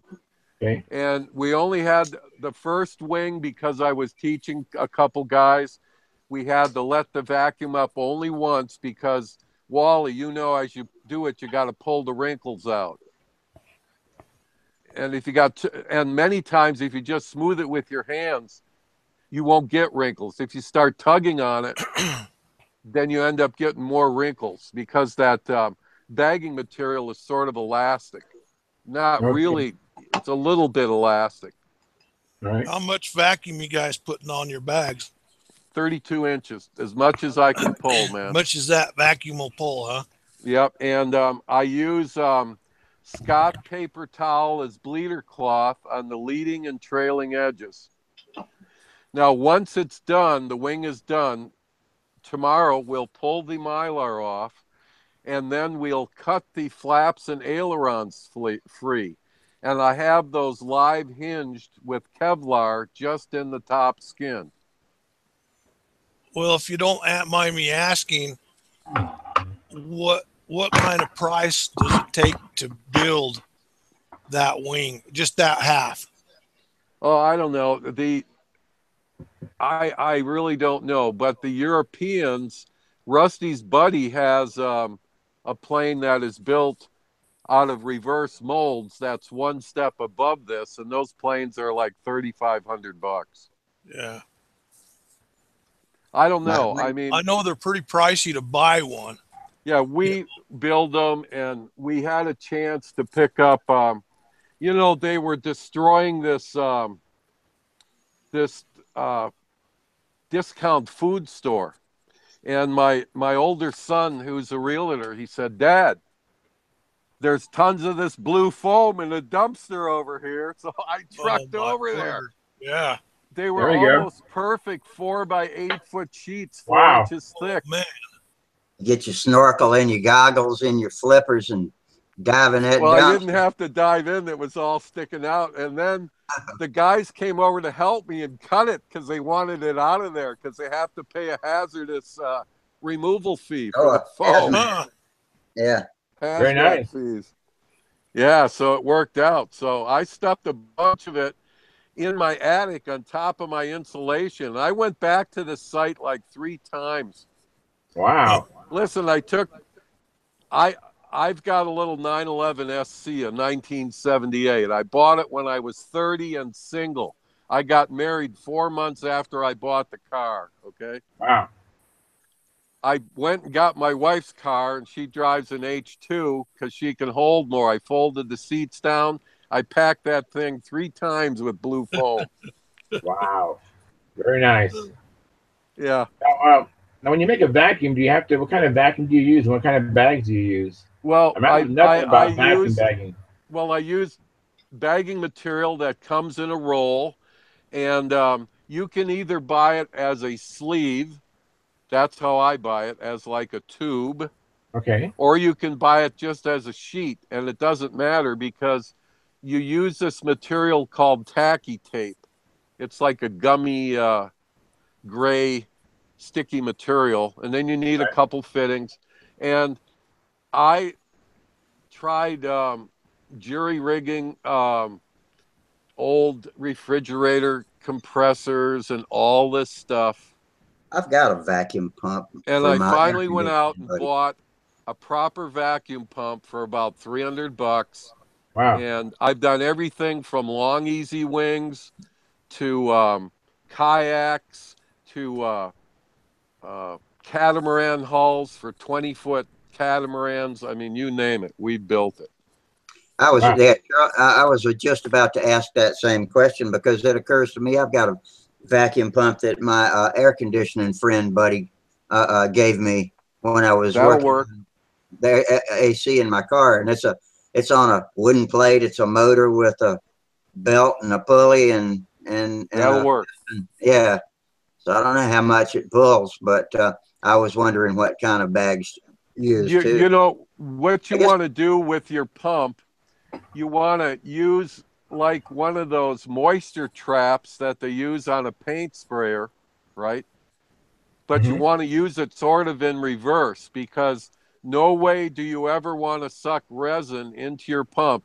And everybody says, "Oh, I wouldn't do that." Listen, you better have that little jar or that double one. I switched mine after I thought I knew what I was doing, and I just came out to check it, and it was already half full. I almost cooked that new pump. But when you can pull a proper vacuum, I can tell you exactly what the wing is going to weigh before we mold it, because of the material going in and how much resin the material can hold. And that's the coolest part of it. And there's never any air bubbles. There's never any dry marks. It's just amazing.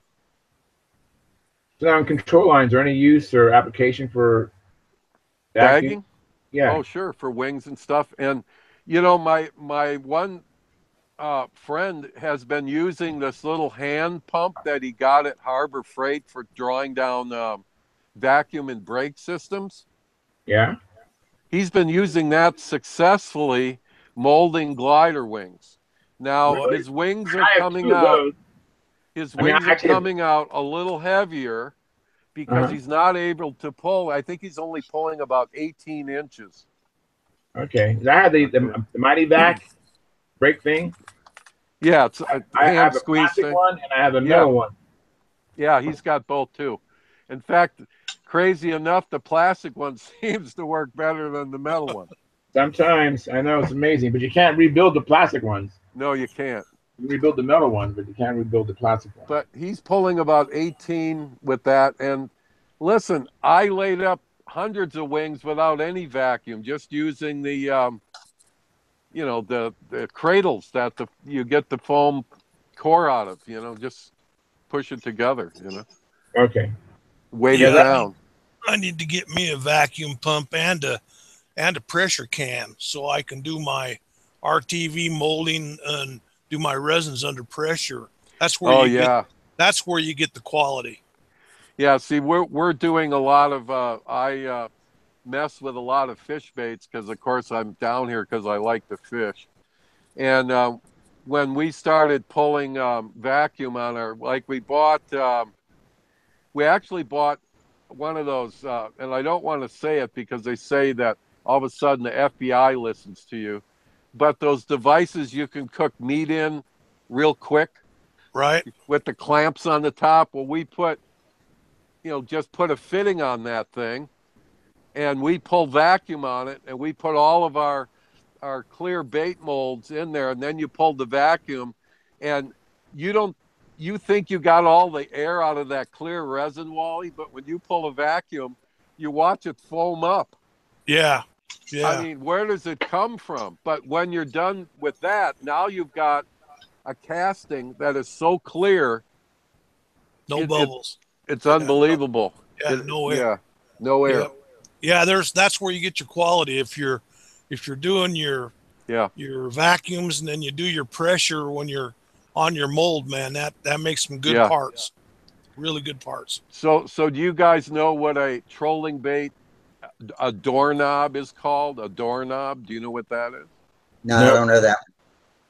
Well, it looks like a doorknob, only it's got a bunch of long trailers on the back, and sometimes you'll stick a dead mullet in there just for some scent. And it's got like a special nose. Some are bubblers, some go to the surface, catch air, and come down and let off a stream of bubbles, and they'll go back up. Mm-hmm. And you troll those behind your boat, and that's what the big marlin and the pelagic fish come and eat. Huh. The pelagics. We love pelagics. Never heard that word before. Never ate one. It's a category of fish. Okay, like marlin?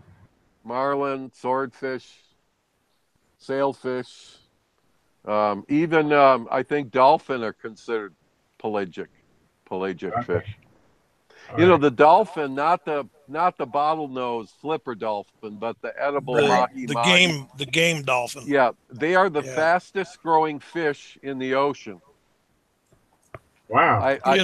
My mom she does a lot of poetry, and she was at a convention back there, and I think it was in Orlando, might have been Miami, but she was in a convention because she got Poetry of the Year. Wow.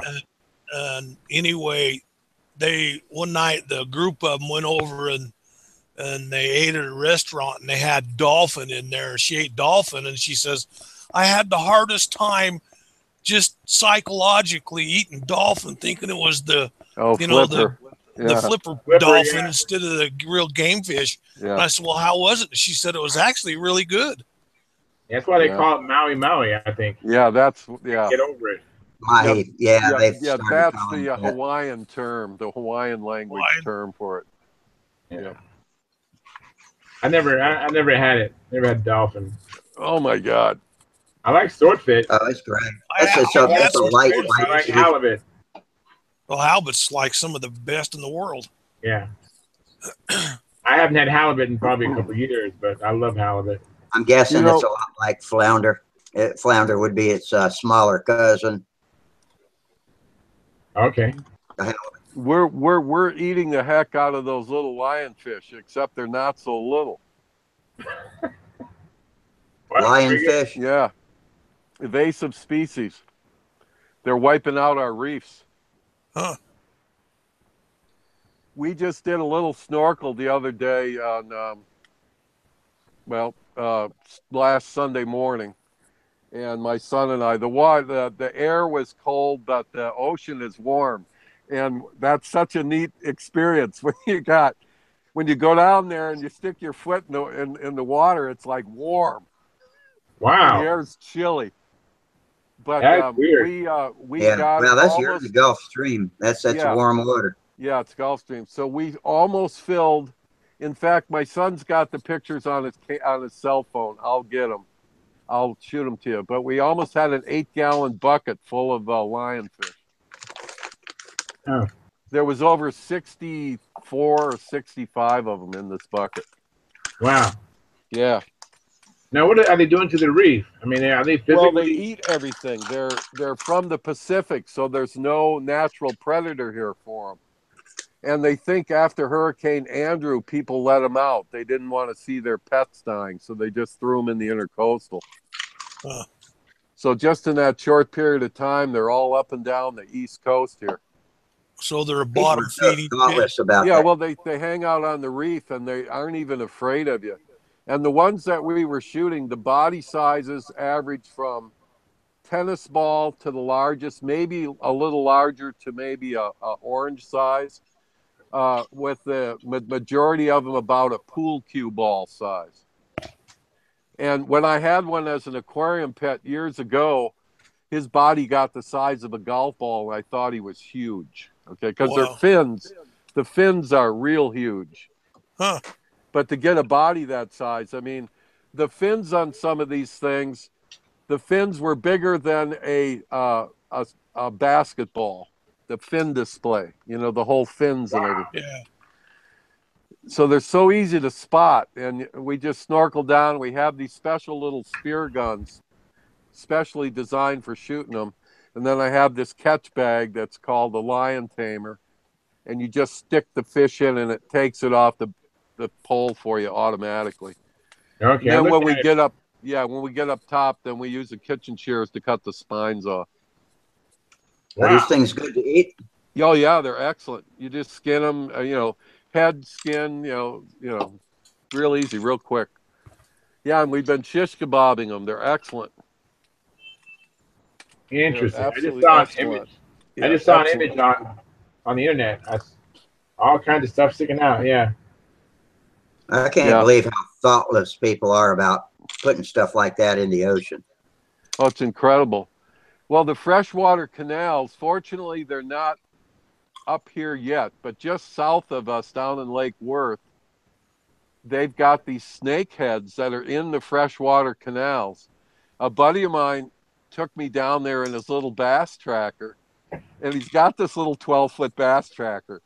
And my son said, "Oh, you better wear some a disguise when you go out in that boat, Dad, because it's so small, And I say, "Oh, no, don't worry." So we get down there. It's great for these little canals. But let me tell you, he had an aluminum kid's baseball bat in the boat, and it's for smacking these fish before you bring them in the boat because they will tear you up. Huh. These snakeheads, they have teeth like a sort of like a northern pike almost. Wow. Bigger. Yeah, amazing. And they were hitting topwater plugs like they were going out of style, man. Huh. There's no getting rid of those suckers from what I understand either. Nope. So we kept the ones that we caught, and my buddy, he stakes them out, and his girlfriend she's one of the leading feline veterinarians in the area, and I don't know if she sells it to her clients or what, but he freezes it on trays and bags it and vacuum bags it. And, but the cats love it. I mean, it's fresh fish, man. Fresh fish. Anyway, yeah, but it's crazy what people do. And I hate to tell you what's cruising out in the Everglades as far as pythons and anacondas and all this crazy stuff out there. Yeah, and some of the hybrids between them too. You said it, man. It's everybody that goes west of town is armed, believe me. Wow. It's amazing how we're so civilized and sophisticated, supposedly, here. But I can drive out just past Tailwinds, where the little private airport is here. And, you know, the lake we had out there, our biggest problem every time we had 2 or 3 days of rain was keeping the alligators out of the lake. Because they were coming in there to graze on our fish and stuff. Huh. And when it rains, they move. They walk. They look for new territory. Y'all have cobras in the Everglades now, don't you? That's what they're saying. Yeah, there's people that have, you know, the Florida Board of Tourism. I better not say this. We'll get flagged. No, that's a vicious rumor. You must be a Republican to say that. You believe me? You resemble that remark. Yeah, I resemble that. That's it. Listen, all I can say is I'm a veteran, okay? And letting Bo Bergdahl off is a friggin' crime. And that's all I got to say. Hey, I got to agree 100%. Listen, you know something? I saw something on the alternative news, and Fox didn't even carry it. It was on the Alternative News Network. It's a online thing. 2 of the guys who, you know, the whole patrol, when he deserted his post, he went out and he surrendered to the Taliban. Mm-hmm. The son of a bitch sent in a call for help that he got captured. 6 guys went out and got fucking whacked because of this guy. Yeah, I know. It's terrible. And it didn't get in court. Why is that? Why wasn't that mentioned in court? I would like to know. Yeah. I know. Well, you know what, Terry? This country, what I wrote on that, this country is going to hell in a fast way. Yep. And this just proves it. You see all this stuff. Listen. On the other side, you know what I'm talking about. Yeah. You know, all this hate stuff like Snoop Dogg with this new album cover and all this stuff. Yeah. I mean, I hope you're listening, pal, because I never liked your music to begin with, but I got news for you. Done. Yeah. NFL. Done. Done. All these, listen, I wasn't happy the past 8.5 years. I lost expensive property because of personal attacks, because the IRS was weaponized. Okay? And Charles knows what I'm talking about. It was weaponized. Now, I didn't post things to kill Obama and kill him and hang him by his heels and all this stuff. I lived with it and I worked with it. Yep. And this is enough of this. It's enough. He shows a DOA bag with Trump on the toe on a dead body. Yeah. And but nobody you know what, does anything about this. Terry, I remember seeing pictures of Obama hanging from a tree at these Tea Party rallies. I don't know. I saw my own eyes. And guys at the Tea Party will walk around with these wooden posts with these pictures showing Obama hanging from a tree. Here's the deal. I'll tell you what. It don't matter what side you're on. Yeah, it don't matter what side you're on. A decent person isn't going to do what you're seeing. No, that's I agree. Yeah, you're absolutely right. It's freedom of speech. That's not what we're supposed to be all about. Yeah, it's freedom of speech. Yeah. But the Tea Party, every Tea Party group was destroyed by the IRS. You can check my facts. More is coming out. And we won't even get started on the Clinton machine. We won't even go there because I value my life too much. That's right. She's a saint and I voted for her. Oh.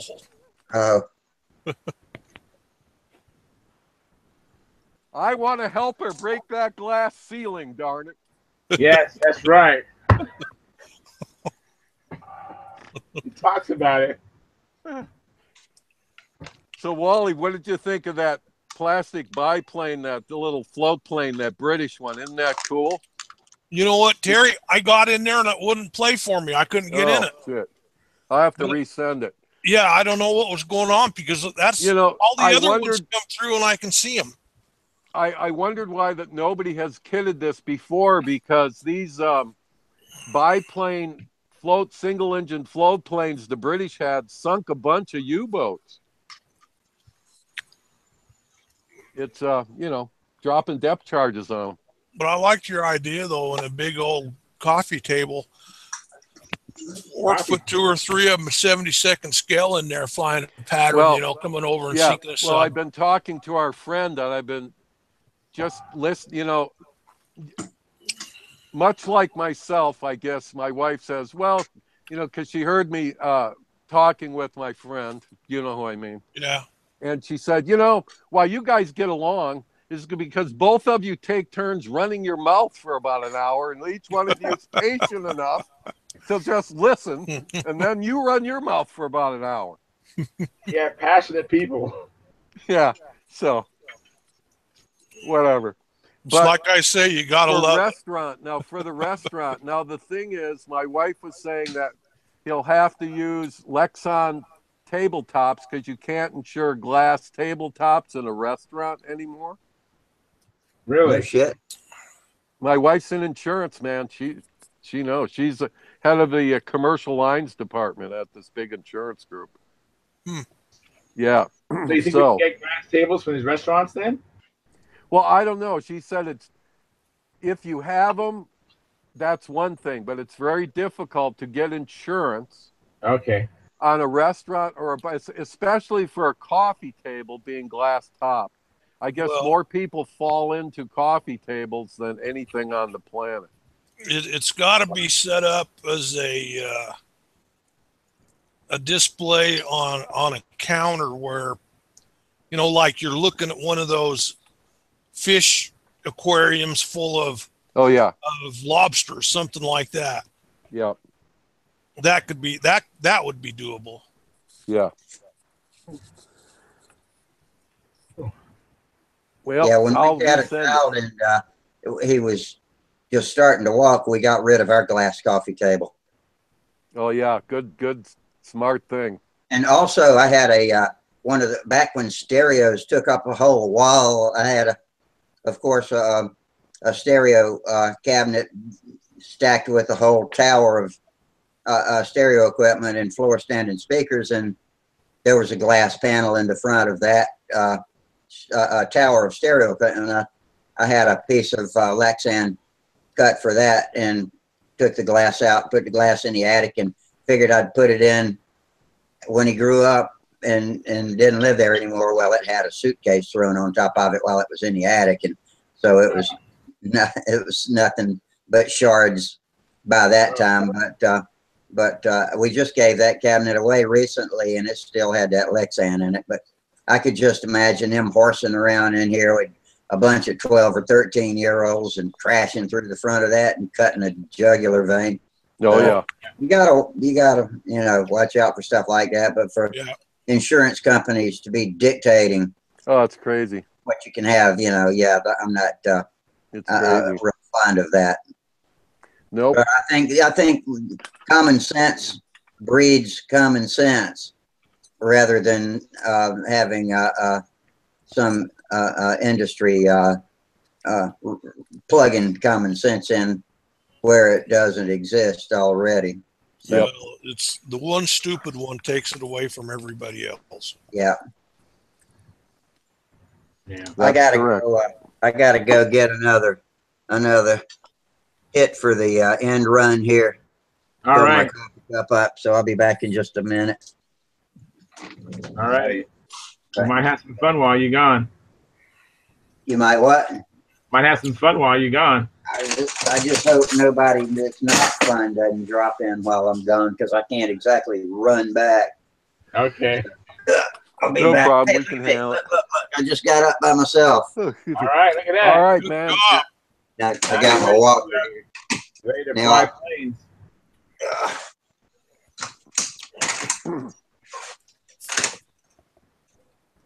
I almost forgot my coffee cup. All right.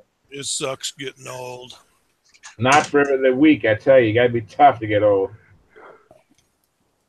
I think I got a broken foot. Really? Yeah. How'd you do that? Oh, I was cruising across the street and there's a curb over there, and I stepped on that curb right in the center of my foot with all my weight going to it. And man, the bottom of it popped, and then up about where my sock line is on the side of my leg, it popped. I don't know if I tore a tendon in there or what, but I know the bottom of my foot's really bruised if I haven't broke nothing down in there. Oh man, sorry to hear that. I might have to go get an X-ray tomorrow. I don't know what it's you not got to broke. do. I barely get my mouth where it's feeling pretty good now. My foot's all screwed up. I'm sorry to hear that, Wally. Well, hell, man. Yeah, I asked how your jaw was. I was worried about you. I know you had more surgery I seen Monday. that. I seen that, Terry, and I was going to respond to No, that, I'm but sorry. I was going to watch that video, and then I couldn't. I tried that video like this morning when you first sent it. Yeah, I'll resend it to you. And then I probably did it an hour and a half ago. Well, it was before we got going on here. Yeah, I'll resend it. I couldn't get nothing going there. But all the other ones seemed to be coming through no problem. It was weird. Yeah, I'll just resend it. Yeah, I saw the video on the ultralight. That was pretty cool. Oh, that's crazy, isn't it? Yeah. Yeah.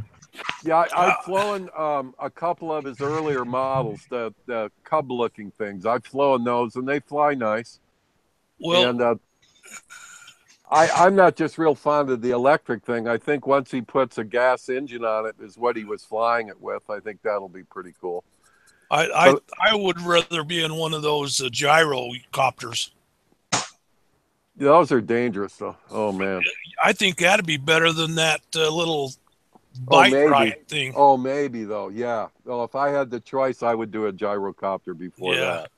No question. But one thing about it, if I had a choice, it'd be in a Cessna 172. There you go. Or a Mustang or something like that, you know. Yeah. But at least Cessna, I got a chance of getting it down and landing in a farm field or something. Something, man. All right, here I'm going to chime the hour. There it is. There you go. Beautiful sound. It's amazing, isn't it? And They all have a particular ring to them. All of them ring that way. It's just amazing. Just a minute. Hang on.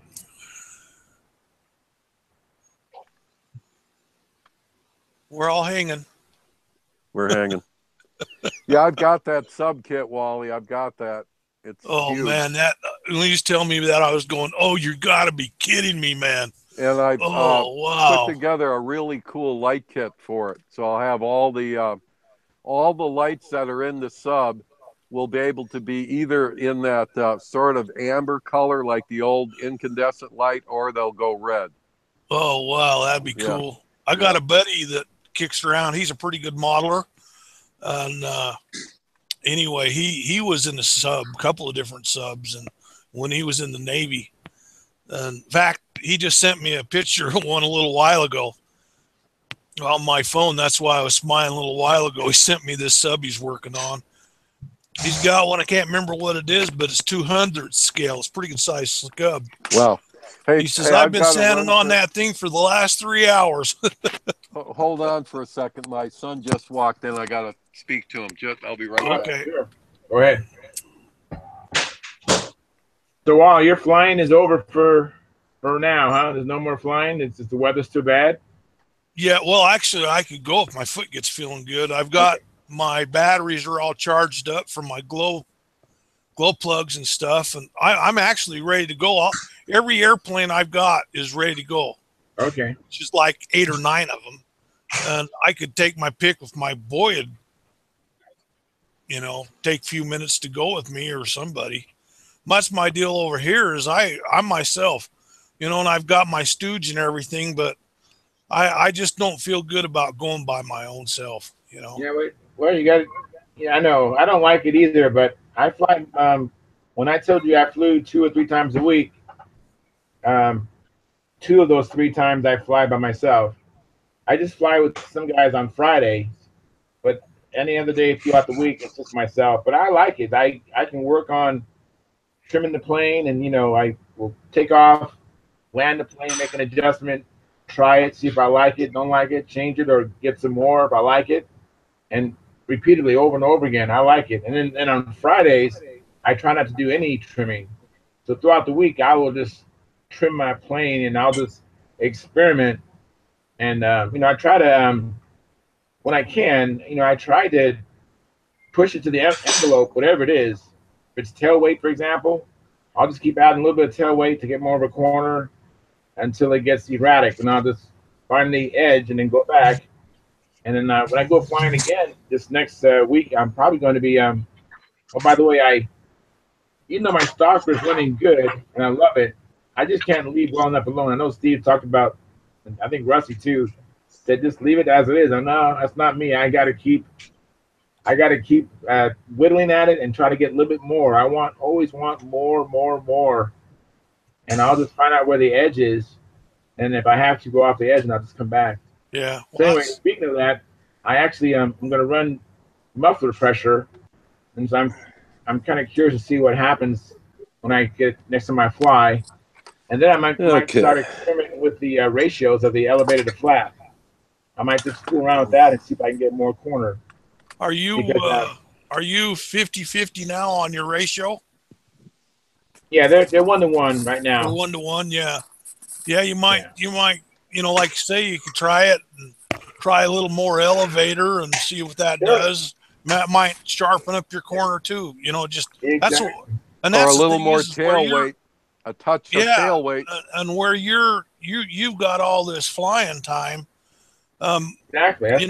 Myself is flying around and having kids around, and I can't get away from getting around kids for some reason. Well, I goes around what I do when I go out there. I have a megaphone. I have my cell phone, obviously. I think that's the most important thing to have when you fly by yourself is a cell phone in case you get hurt. I agree. I have cones all the way around. Yeah.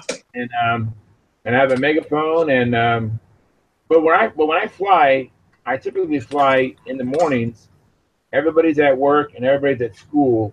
So my flying site, for the most part, I just have some dog owners come and exercise their dogs, but they are so used to me, they're flying on another way, and the dogs don't even mind.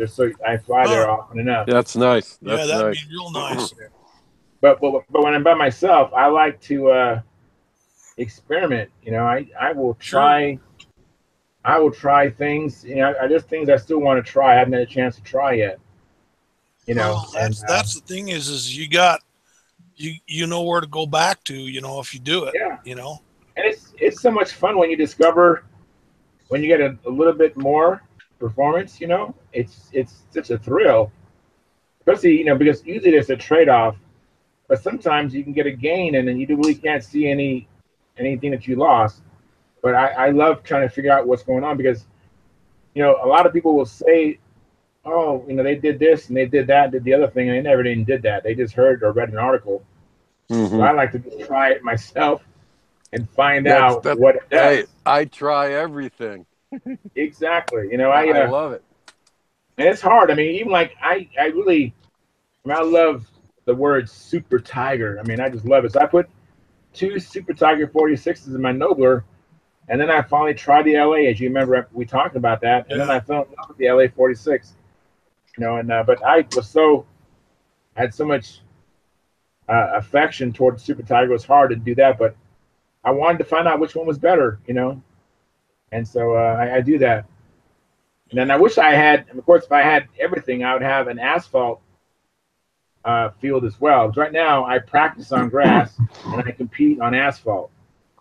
And then, at this last contest, my landing gear wasn't exactly positioned right.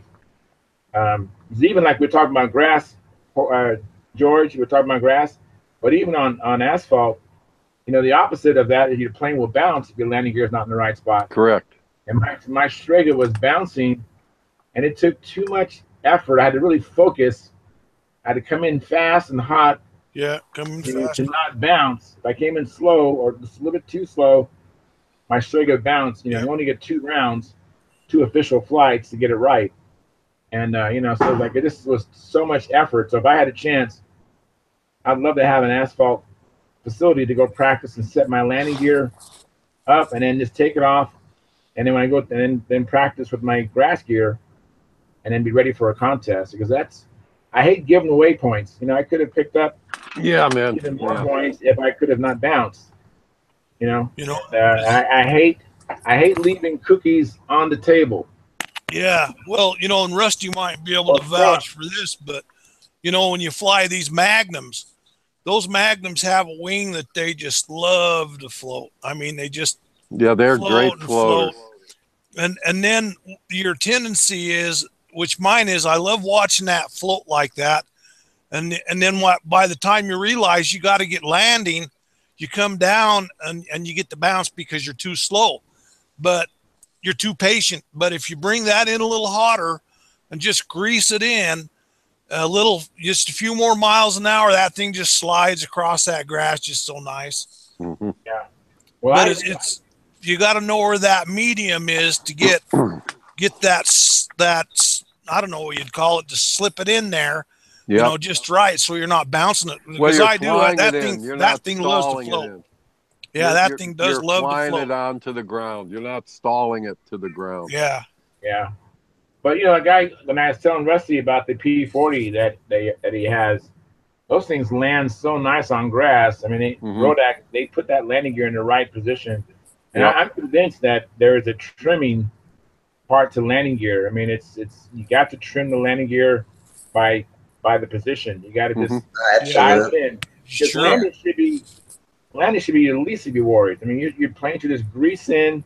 Yeah. Because when I was competing with my score, and my score would just land, so effortlessly. It just was no problem. And then when I had my Nobler, I had problems with my Nobler, and my Strega flies nice, but it lands nice on grass. But I need to get another set of gear for the asphalt. And it's that really addicting time to just keep adjusting landing gears. It really is position. And it's the position. You want it just a little in front of the leading edge for hard surface. Just the axle should be just visible when you look at it from above the leading edge, usually. Yeah, usually. That gets you in the ball, it gets you in the game, and then you can just fine-tune it. And that's what I'm talking about. I mean, you got to fine-tune it. Oh, yeah. But then with fine-tuning, you start running your Uniflow on there, and you're going to be starting over because it changes your whole motor run. Yeah, right now, my tank on the Strega it's just suction, but I spent most of this morning setting up a muffler pressure. I just like to make things aesthetically really nice, so I spent a lot of time, but I got it dialed in, and I saw this guy at the last contest I went to, and I loved how he had his pressure muffler pressure set up. When I first saw it, it looked kind of peculiar. I go, what is that? What are you doing? And he goes, that's muffler pressure. And I can't explain how. Well, what was the trick deal that he did? Well, here's where was the takeoff on the muffler? Was it? Well, he's running a tune pipe. Oh, a tune pipe. Okay. So that obviously the tubing is internal. Yeah. But then he made a brass pipe coming out of the fuselage, curling back toward the tail of the plane. Then he has his vent pipe, which is bent toward the wind, and he put a tube to join the two.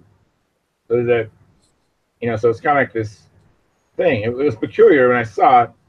And my Strega, because it's a rear exhaust, it's the same kind of thing. Everything is internal. Like my Nobler, I had a side exhaust, so it was easy to do the muffler pressure. Oh, sure. So I did it similar to what this guy did, and I just try to do things as aesthetically as. Oh yeah, I love it. Yeah. For me, if it's an art, I like things to look as nice as they possibly can. Absolutely.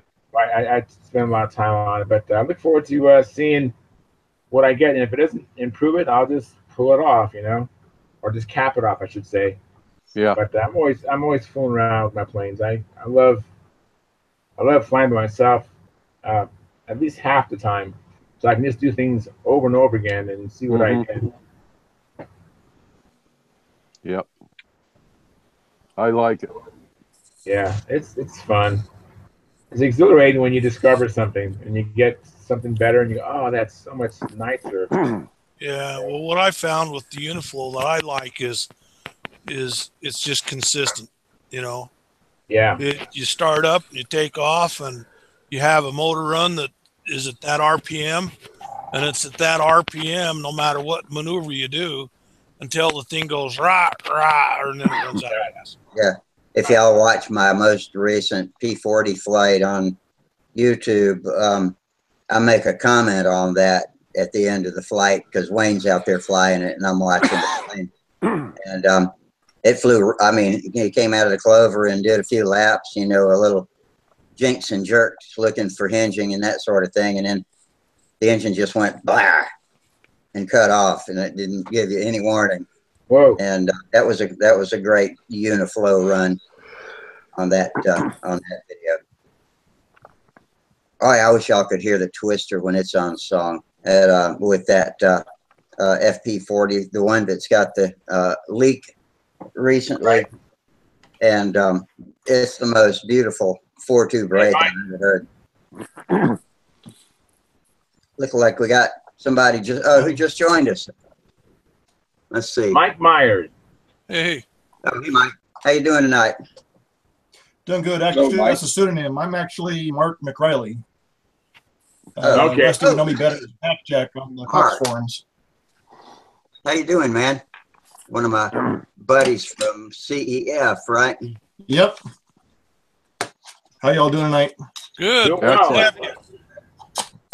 We're good. We're gonna wind it up shortly here, but we've had a pretty good night, except for 1/2 hour, I think, where we got off on Politics. socio-political, you know. But a couple of the guys on YouTube all bailed on us when we did that too. They did. Don't get me started. Yeah, Terry, don't get me started.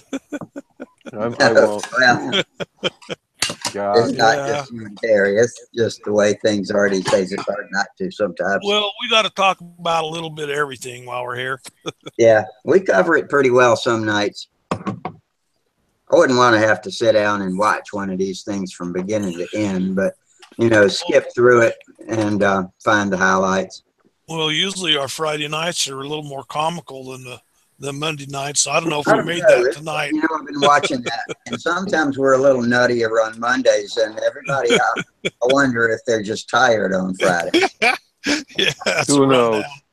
I prefer the Friday night show, though, because Monday night's too soon after Friday for me to really get it up for another show. And well, it's good to see you getting up out of the chair, though, man. Yeah, your color's way better, man. You look better. I'm walking out. I'm walking out to the shop tomorrow, man. Good. All right. Great. Got to caress my Cardinal. There you go. Yeah, there you go. Man, I am racking myself for a color scheme, and I just can't quite do it. I want something different. In one way, I want it different from every fucking body else's Cardinal. And another way, I want it different from any other plane I've ever built. And red, white, and blue, you know, those are great colors, and black. But I'm just getting tired of that. And white, you know, I'm big on white. That's me too. I'm getting tired of the skulls and the flames. Yeah, I've only got one plane I've ever put flames on, and I did it with red monocoat, and it looked really good. It was my Cafe refried bean, the one that was the resurrected jumping bean with the twin tail booms like a Satan, or you know, something like that. I remember seeing that. There were some real nice color schemes in them Who pictures said you they'd never posted seen the other that? day. You emailed us. I remember seeing it. Yeah. Oh, you do remember seeing it? Yeah. I remember seeing it. Yeah. It's my avatar on Cox Engine Forum. Okay. Yeah, you know, when it comes to color schemes, I'm clueless too. I'm my Thunder Gazer, I'm actually leaning on a something really simple and easy, because all I want is appearance. All I want is points. I mean, I'm thinking about just a really like almost like an avocado, a light avocado green with white. Yeah, that's what I was just going to say. You can't go wrong by putting white on it. You know, I always think green is my least favorite color, but now and then I see a green plane that looks really, really good. Yeah, but I'm Yeah, thinking I've about seen some green ones. You know, just a little bit of trim and just hopefully just when I build it, is this has really nice fits and real nice, real nice finish, and it's a little bit of trim. I'm just wanting, like, if I could possibly get 15 points or 14 points. Hey, panel lines are 2 points. Panel lines are 2 points. Oh, panel lines, yeah. I was thinking about panel lines. I do. I love them. Yeah, I love panel lines. I just don't know if I want to put that much work into it. I can't get up the patience to do it. I've never done panel lines, but I sure do admire other people's. Even Shug's tutor, y'all remember that? Yeah, yeah, he did some stuff on it. Magnificent in the picture. It'll set it apart.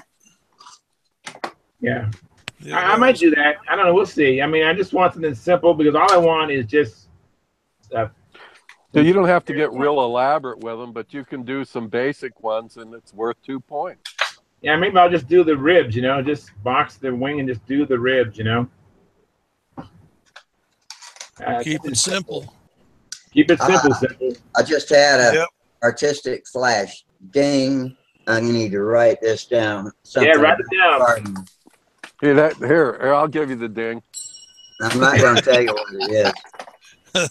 The gong has gonged. Just had an aha moment, huh, Rusty? That's great. That's right. And if I don't write it down, it'll be gone.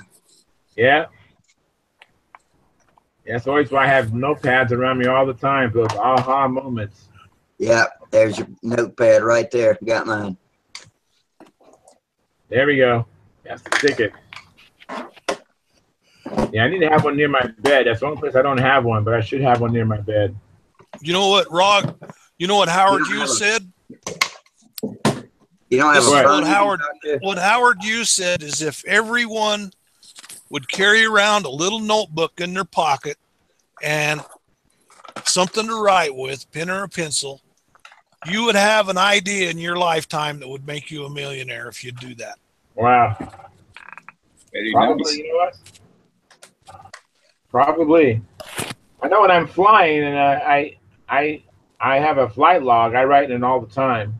But that's mostly of the number of flights and any adjustments I've had or made. Yeah, that's what I want to do. And I even carry the notepad and pen everywhere I go, but I never remember to write stuff down about my planes. Yeah, I take them out there, and then I forget to even write down the RPM of the engine.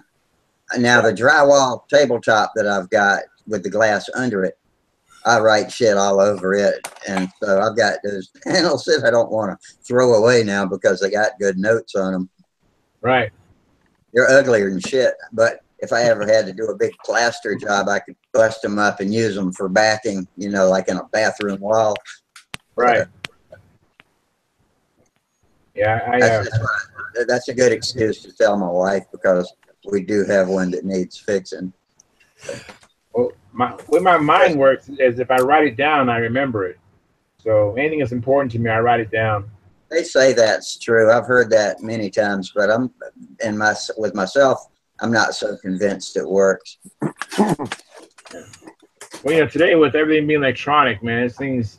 I mean, I can put it in my phone, but forget it. It's electronic. It just like vapors, it just disappears. I don't think about it again. But when I write it down, it's different. Yeah. And then What you working on, Mark? I'm just cleaning up, getting ready for a new project. Can you show us your work table? Hold on a Got second. a camera mover. If your camera's not portable, don't worry about it. That's it. Just a basic folding table. Oh, that'll work. Oh, yeah. Oh, one thing I want to tell you that I tell all new viewers is if you want to see what one of us is holding up for you to view, if you will just click on their window, one click, and it'll get surrounded by a white border, and then they're locked into their screen with a big view. Otherwise, it switches to whose voice is controlling the picture. But then when you're tired of looking at what they're holding up, you click it again, and it goes away. So if I click on myself, I can just look at myself the whole time? That's right. There you go. If you want to check your hair or something, you can just click on yourself, and you'll be right there in the screen. Well, that's the evening right there. Having a What's that good big hair old day or a tail? bad hair day. What's that big old tail sticking up by the door over there on my left? Your right, I guess. That's an old Habaco that I picked up somewhere, and I'll do something someday. What I'm going to be doing is I have this old shoestring. Yeah, the old shoestring. There you go. Oh, yeah. And gonna finally fix it up. Nice. Probably give it back. You're probably familiar with my shoestring history. It's it's on the a videos. great plane. I guess it's a great plane. How is the cowling? What kind of shape is it in on the other side? Is it in pretty good shape? It's okay. Not sure how well you can see it. Good. Yeah, mine's got a few cracks in it. But amazingly, that plane is one of the few survivors from my beginning in the stunt. And it's still as pretty as ever. And it'll take a lick.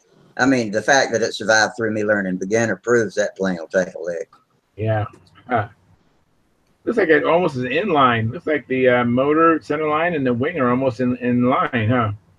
They actually are, yeah. Mm-hmm. This was a racing. This was a racing plane. That's crooked. The wing does not line up well.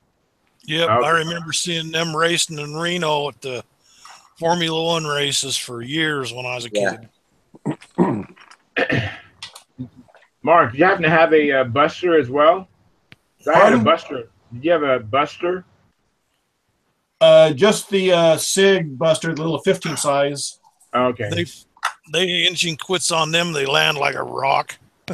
I flew a buster and I didn't like it. And I wondered if the buster flew as good as the shoestring or not. It's not as good. I got wind. the buster with a 40 in it, a Fox 40. And it flies okay, but it, like Wally said, it's real short coupled with a real long cord wing, real short coupled. Okay. It flies all right. My buster, but I didn't know how to trim back them. My buster probably was just tail heavy. You know, so yeah, they get real twitchy if they're tail heavy. Yeah, well, I didn't know what tail heavy was. I just didn't, I would build a plane as a kid and fly it, and I had no clue about. I remember seeing the CG on the plans, and that was the bounce point, but I don't think I even paid that much attention to it. I just built it and flew it, and I would just surmise that it was a good plane or a bad plane based on how it flew. And it could have just needed some good trim, and it might have been a good flying plane. Yeah, if it's tail heavy, just put a bigger engine in there. It's bigger and heavier, and That's try to keep up with it. If they didn't fly right, make them more powerful. That was my mind. But I didn't even have the notion of what tail heavy was. I just didn't like how it flew. And as a kid, my Magician was not the first, but my first big plane that out of the box, I flew it and I just loved it. Yeah. And I had a Fox 35, and then I had a Super Tiger 35 on there with that Tatone muffler. Oh, yeah. I thought it sounded so cool with that muffler. Yeah, the peace pipe. Yeah, the peace pipe. Yeah, we go. The peace pipe. Yeah, I got my SIG Acro Master with the Magnum 25 on it. You want to talk about some radical flying. It reminds me of Rusty flying his 049 airplane. Yeah. Really? And you better be on top of it. That's freestyle stunt. Yeah. Yeah, it's fun and crap though once in a while. Oh wow. Yeah, my friend has an Acromaster he flies, but I've never flown it. They fly pretty good, but man, you get that big engine on there and they go. Yeah. Yeah, it's only rated for a 19. Yeah, my friend, I think he has a 19 on his, an OS Max 19. And his is a pretty one. Choice. Yeah, that's a good choice. Yeah, it looks like it does really well. Yeah, I've got another one of them in the box to build downstairs in my basement too. This has been a pretty good show tonight. I think I'm going to cut it off early so I can get me a good long night of sleep. I think that'll be good.